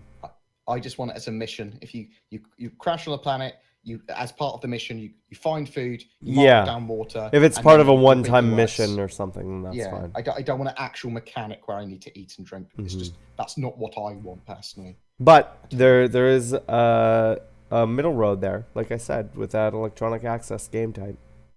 I don't want middle road. Or you can just wait for mods and they'll definitely happen. Yeah. Commander Riker says, with no character level progression, FPS skills are based purely on player skill with weapons. This fits for guns and space fights, but it seems very limited in terms of melee. What is the player's skill involved in being in melee combat? Well, you have to aim at them and you have to be near them. That's your skill. Yeah, And avoid being hit. It's more of a timing and when appropriate. What's the melee skill in any FPS? Yeah, that's your skill right there. I think that I would prefer melee in the way that we have at the moment, like when you're running around in StarEngine, to not deal any damage, but to briefly stun an opponent so that you could reload. Like knock them back to stun them. Yeah, you just stun them for a second while you reload, and then you win. Can you just do that action for me again, Bored? Can I just get more of a body shot with that? Thanks. So guys, you know what to do. Make that into a GIF or some shit. And twerk fucking being a ninja. Jesus Christ. Right. I mean, that's my melee. We have different types of melee, man. But I do want to see knives. I want to see. Do you run with your hands straight and behind your back? I feel like you should. Yeah, you should. Like Naruto. Yeah. I do want to see knives, and I do want to see hand-to-hand combat weapons that are more appropriate for taking down armor. But punching someone that's in that medium armor, I don't think it's going to do anything. But like, a knife, silent takedowns from behind, like I've stabbed you in the neck with a knife because you were totally vulnerable. Stuff like that, I do think should be in. And I would like to see silly hand-to-hand combat weapons like chainsaws and laser swords and stuff eventually, because I think they're silly, and I like that kind of. Oh my god, he's. I don't know if we're gonna get anything that silly, but once again, I'd imagine that'd be something had a katana, right? Modded in. Yeah, like I think you'd see like bladed weapons and pole arms and stuff like that, especially coming from the Vanduul, but I don't know about lightsabers. Well, maybe lightsabers, but like Resident Evil 7 has made me appreciate chainsaw scissors. Dude, that fight was bullshit. I'm just gonna say right now, that fight was bullshit. It was bullshit. Play it. I don't care. I mean, it doesn't spoil anything, anyways. But that fight was the worst part of the entire game for me, hands down. Hands down. Oh fucking hell. But yeah, I mean, look at it. My quick and dirty answer is look at any other FPS. You see what the melee combat is and what the skills required in that. CS:GO. I mean, there's definitely still skill involved with that. There you go. I mean, I think we'll see different weapons and different things. Like, so your inner thought system might come more into play, hopefully in the future, where it's like, okay, you can just knock this person out from behind. You know, we know we're going to have those kind of mechanics. We have the stun baton and things like that. But yeah, I would say that it's still like sneaking up on them, or when you're in close range, avoiding them bullets and then stabbing them, you know. So moving forward to Commander Roddy, do you think their demand for perfection is keeping gamepad that we could have now or in 3.0? Gameplay that we can have now. Play. Oh, okay. Do you Yes, think? I do. Yes. Yeah, I think we would be much further away or much further into the game, and it would be running smoother if they weren't worried about perfection. And you say smoother, I mean, it might not look as visual. It wouldn't look pleasing. as visual pleasing, but things like hit registration and stuff like that would be more on point. It wouldn't be sending as much animation info back and forth to, because I mean, that's what a lot of it is, right? You're sending a lot of animation info back and forth from not only what your character is doing in first person and third person, but what all the other characters are doing, and everything else as well. So, like I said, instead of just gliding around and looking like, an untextured whatever. Yeah, I don't know if you guys have any additions to that. No, I think you pretty much hit it.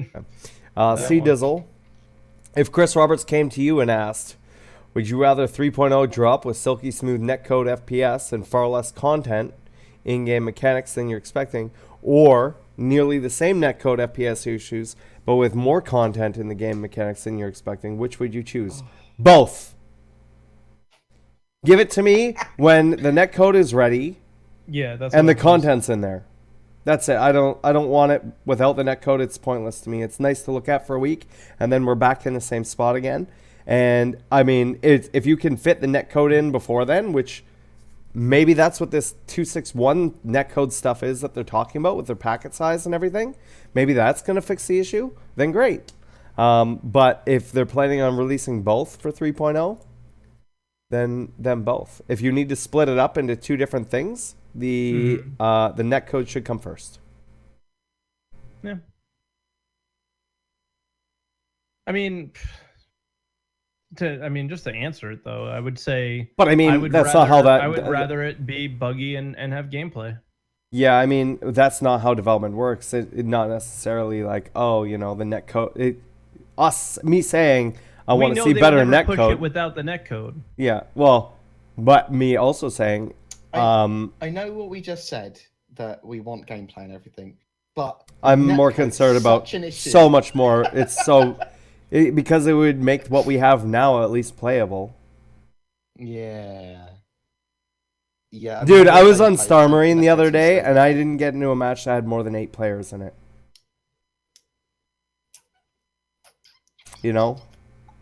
So it's like it's not. I mean, look at the directory. Nobody's playing the game. Nobody I would love to be in there all day, and I've dealt with a lot of stuff, but this is just I can't handle it. And I think I can't, and I think that it needs to be fixed. And it's something that they should be focusing realistically, on. 30 FPS is a minimum playable. 60 really for me. I'm not even talking about the FPS. I'm okay with fluctuating FPS. I'm talking about the latency and the hit registration and all of that stuff that actually make it a fun, playable game. A game can be fun at 30 frames a second. I mean, look at most console games prior to, the Xbox One and the PlayStation 4.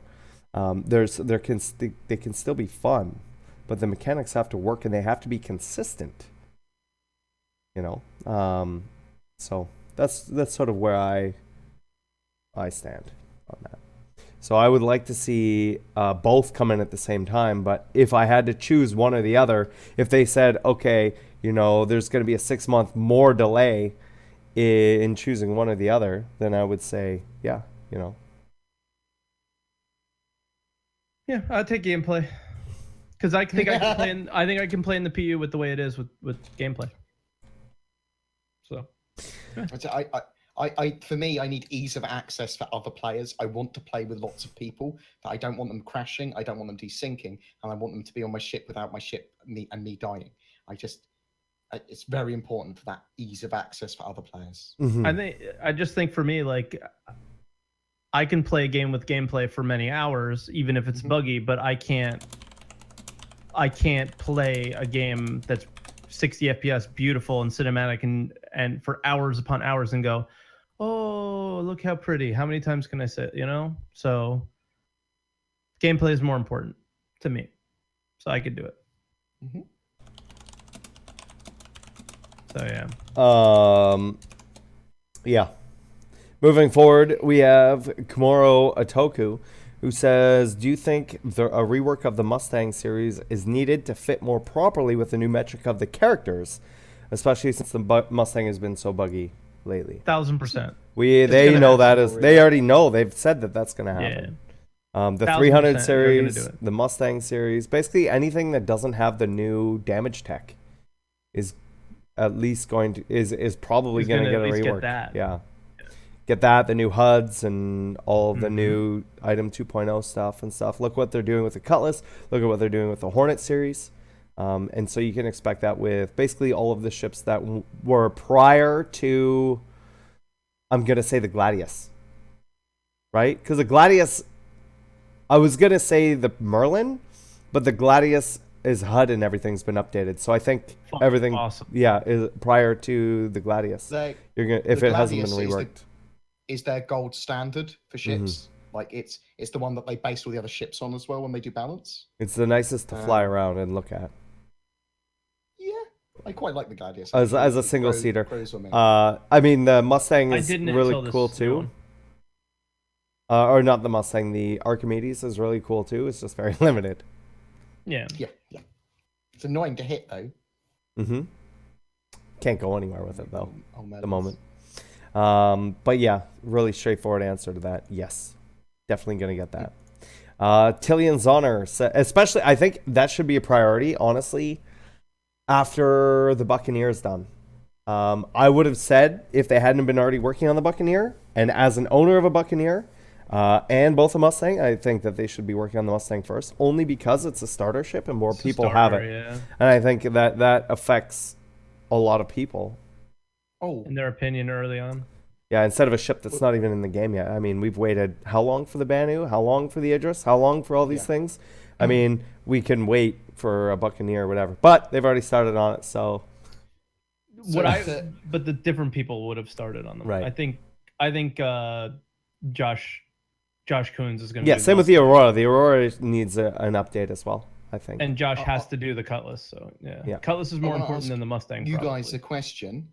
just to interject before we go on to the next question. Ben has suggested that the next ship that's on concept is the Hurricane. What do you think it's going to be? Do you remember the Hurricane's write-up?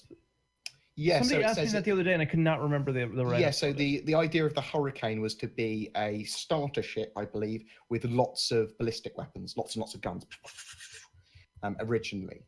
I think it has moved away from that significantly. I'm expecting a stealth EMP or E-warship. Maybe a gunship. I think that's the original thing, was supposed to be a load of guns on it. Yeah, I think a gunship. I don't know. Okay. It's not even something that crossed my mind. When I think of Hurricane, I think of the Lightning. I know what the Lightning is, but it's not the same thing. No. I just think of weather stuff. I want to see the tornado, and I want to see the I'm thinking of the F8. Eclipse, aren't I? Eclipse is what I think is going to be the E-warship. I don't know what the Hurricane's going to be now. Yeah, gunship. Let's go for that. Heavy fighter. yeah. Yeah, you guys convinced me. I got confused. That makes sense for them to put a heavy fighter in, doesn't it? Because they can't really release the civilian version of the Lightning because people will get angry. I'd like to see a heavy fighter. Yeah. Hell. Tillion's Honor says, I've been playing a far amount of Pirate Swarm, and I've been having a lot of trouble seeing the ship screens where you can see your ammo, shield status, etc. Do you have the same problem? And if not, is there a way to fix it? Yes. So depending on what the ship is, like for the Hornet, for example, the HUD is completely... Most of the ships. Yeah. Is not very good. And so that's something that they need to take a look at. There are some ships where it does work. So one of the reasons I like flying the Gladius is because the HUD works with it. And the reason that the Gladius has changed to look that way is because that's exactly what they're doing. Is right. That they're working on it. Yeah, they're working on those things. That's an issue for you and all of us. So they're actually working on it. And that's why we're saying we're getting those updates and everything as well. For sure. And they're like the Starfarer and the Freelancer and stuff have their cool HUDs and everything now. But yeah, like most of the ships still need that work in there. Poo Daddy says Good Boredgamer name. has said that Star Citizen is optimal for machinima.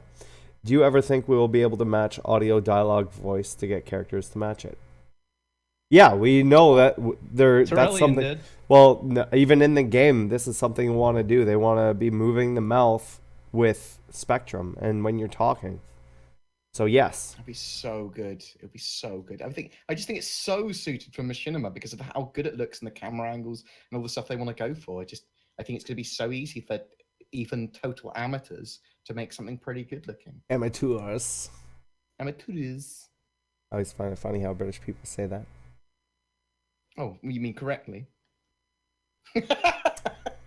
No.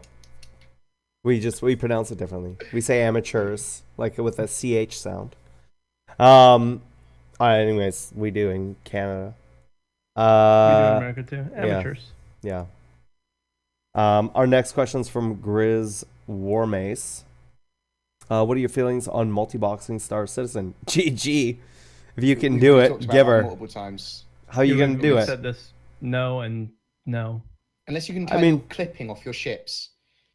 How are you going to do it? You'd have to clip ships into each other somehow. Why multi-box when you could just hire those NPCs to do whatever? Yeah. Then you don't need to. You don't need the hardware. Multi-boxing will not work. Yeah, I don't think it's like World of Warcraft or even... I don't know what else people multi-box with. Like, do they multi-box with like CSGO? Is that a thing? I think you can probably multi-box in Eve. I don't think you can multi-box in CSGO. You need to be able to clip into the same model, basically, I think. Yeah. In most situations. Or for you to all select the same target without it mattering where you're positioned. Mm-hmm. With games with positioning or like pushing and physics and stuff, doesn't work so well. Yeah, I mean, like technically you could have two accounts set up, but they wouldn't be doing the same thing. Like you could send one, you could be mining with one, and then you could go over to another computer or another account on the same computer if your computer is like a super beast. And you could be running around in Olisar and then go back over and change your mining thing and then go back over to your dude and be buying stuff and be shipping money back and forth. If you call that multi-boxing, which I guess technically it would be, yes, but in the sense of the traditional running 4 people side by side and all flying together and doing all that stuff, that's not going to happen.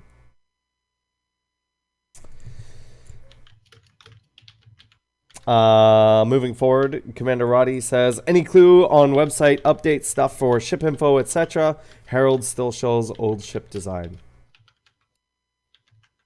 Don't know. Oh, because the ship, they don't really pay attention to that page much. I think that's one of the pages that they're like, we know we're going to do it well when we fix our website, and I think it's just waiting for that. Right now, yeah, Matt Sherman is saying very few, if any, enforce player-to-player collision. So you could character stack and just run keyboard multiplexer to run multiple accounts. And I think right now we have that issue as well where you can run into and through people. But I think once that's out, I don't think we're going to see that issue. We're going to see them fixing it so you can't run through people and stuff like that. Going back to the multi-boxing thing. But yeah, with a website... What? Oh my god, I think we did. Oh, happy day. What? Where's he gone? Right. Oh, if we can't hear him... No, you didn't. You shouldn't have lost me. What? No, he's there. I'm watching the stream. He's still there. You guys can't hear me? Soros, we can't hear you. Okay. I'm lighting up green. It's like all right. Can you hear me now? Can you? I'm lighting up. I'm lighting up green. I'm not muted in Discord. Weird. Okay. Well, you guys are gonna hear me through here then. I hear myself. You can't hear me through. Hang on. Let's go. Here, can you hear me? No, you can't hear me through that either. And weird. You can hear me now. through Zoom, but it's showing me fine in Discord. I don't know what's going on. I even left. I'll disconnect and reconnect.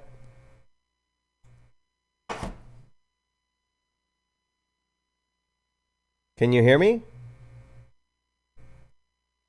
Oh no, so whatever. I'm not connected to Discord. Discord's not working for me right now, so they can't hear me.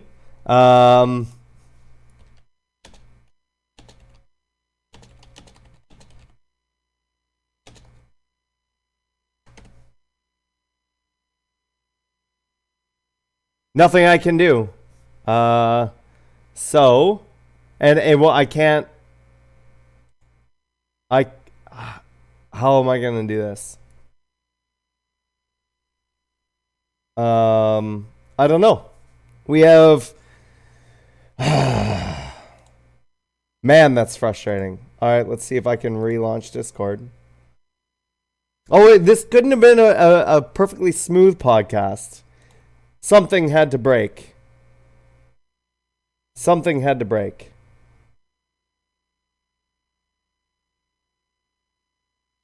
I got nothing. I can't do anything. So that's it. Yeah,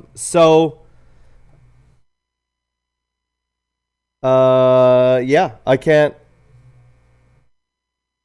It won't connect, man. It won't connect. Hello. I gotcha.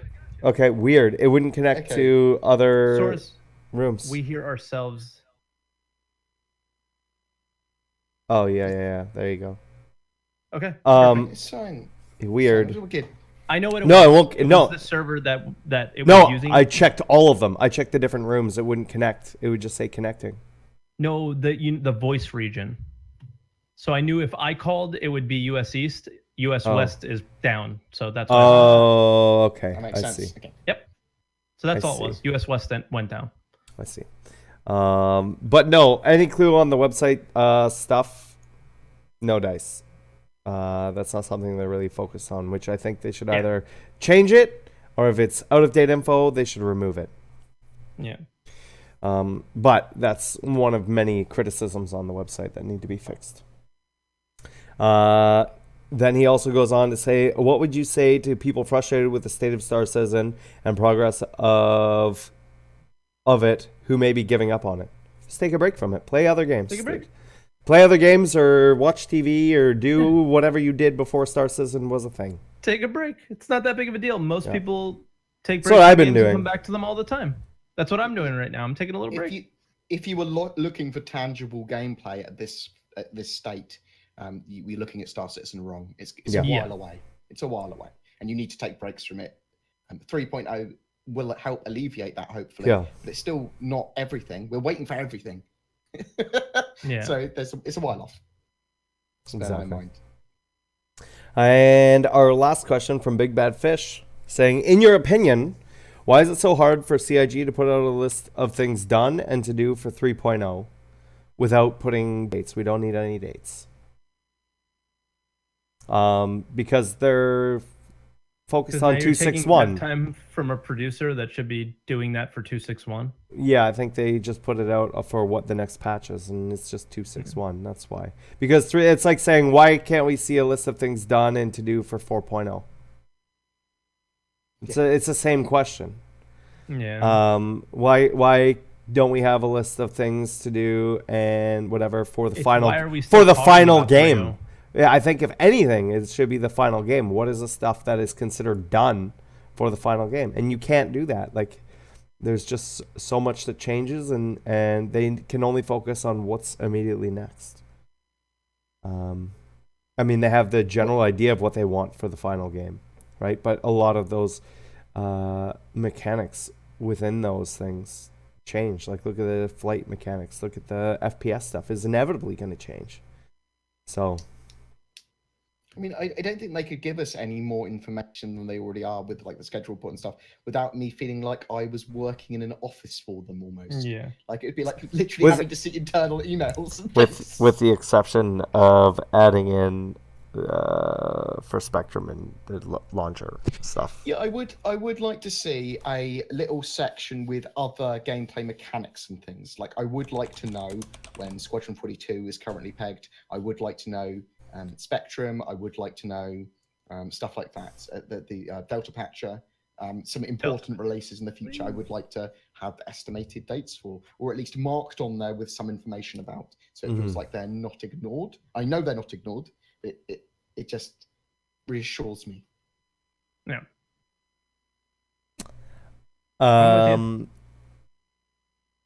Yeah, so that's pretty much it for today's podcast. We are going to be playing some Conan Exiles after this. But before we do that, Bored, what are you up to this week and where can people find you? Well, just before I talk about me, I just want to say that Noobify's got a new video out on dual joystick binding stuff. He's doing lots of stuff with his stick setups with Monster Tech and cool things with sticks and warthogs and things. If you're interested in dual stick setup, please check that video out. I will link it in the chat. Hopefully I won't get banned by Anna. You can find me, however, at Boredgamer UK, pretty much on every medium in the universe, whether that be Twitter, YouTube. I mean, that's probably my main places. And the Twitches. I do stream. And I stream quite erratically at the moment. A little bit of Star Citizen on the stream, lots of other random games with my mates in the evening, and probably Conan as well now with these clowns. But the YouTube channel, pretty much all Star Citizen. So if you like Star Citizen, you're interested in the development of it, you're interested in talking about future mechanics and news and all that sort of jazz, check me out, please. It'd be very much appreciated. A massive thank you to all of my Patreons and people that have helped recently, giving me ideas and stuff. You guys have been absolutely fucking amazing. And thank you very much for Twerk and Saurus for being really supportive while I've been super depressed. And kind of keeping me on, even though I've been up and down. So genuinely appreciate it, guys. No problem. Love you. Anytime, man. I'm going to be playing Conan in a minute. I slipped a little tongue in there. And Twerk, what about yourself? You guys can find me at twitch.tv/Twerk17 and then at Twerk17 Gaming on Twitter and YouTube and Snapchat, I guess, but I never use it. And yeah, I'm going to be playing Mass Effect maybe at some point again, but right now I'm all in on Conan. I'm having a lot of fun. We have the Redacted and a test gaming server that we put together, and yeah, so if you guys are interested in that, check your emails, because I know I sent mine out to my subs. I sent mine out as Discord. well. Yeah, check Discord because I put it in sources, and I've done it too. Woo! I'm the best. And my own Discord channel, so the information to get in is there. There are some issues with trying to get in, and I think Board's going to do a write-up on... Already done it. Where did you put it? Well, I've just shared it with you to make sure it's appropriate. Put it on the Redacted forum and the Redacted website. Cool. Have a look at it yourself first in a second after the podcast, and then we'll put it up.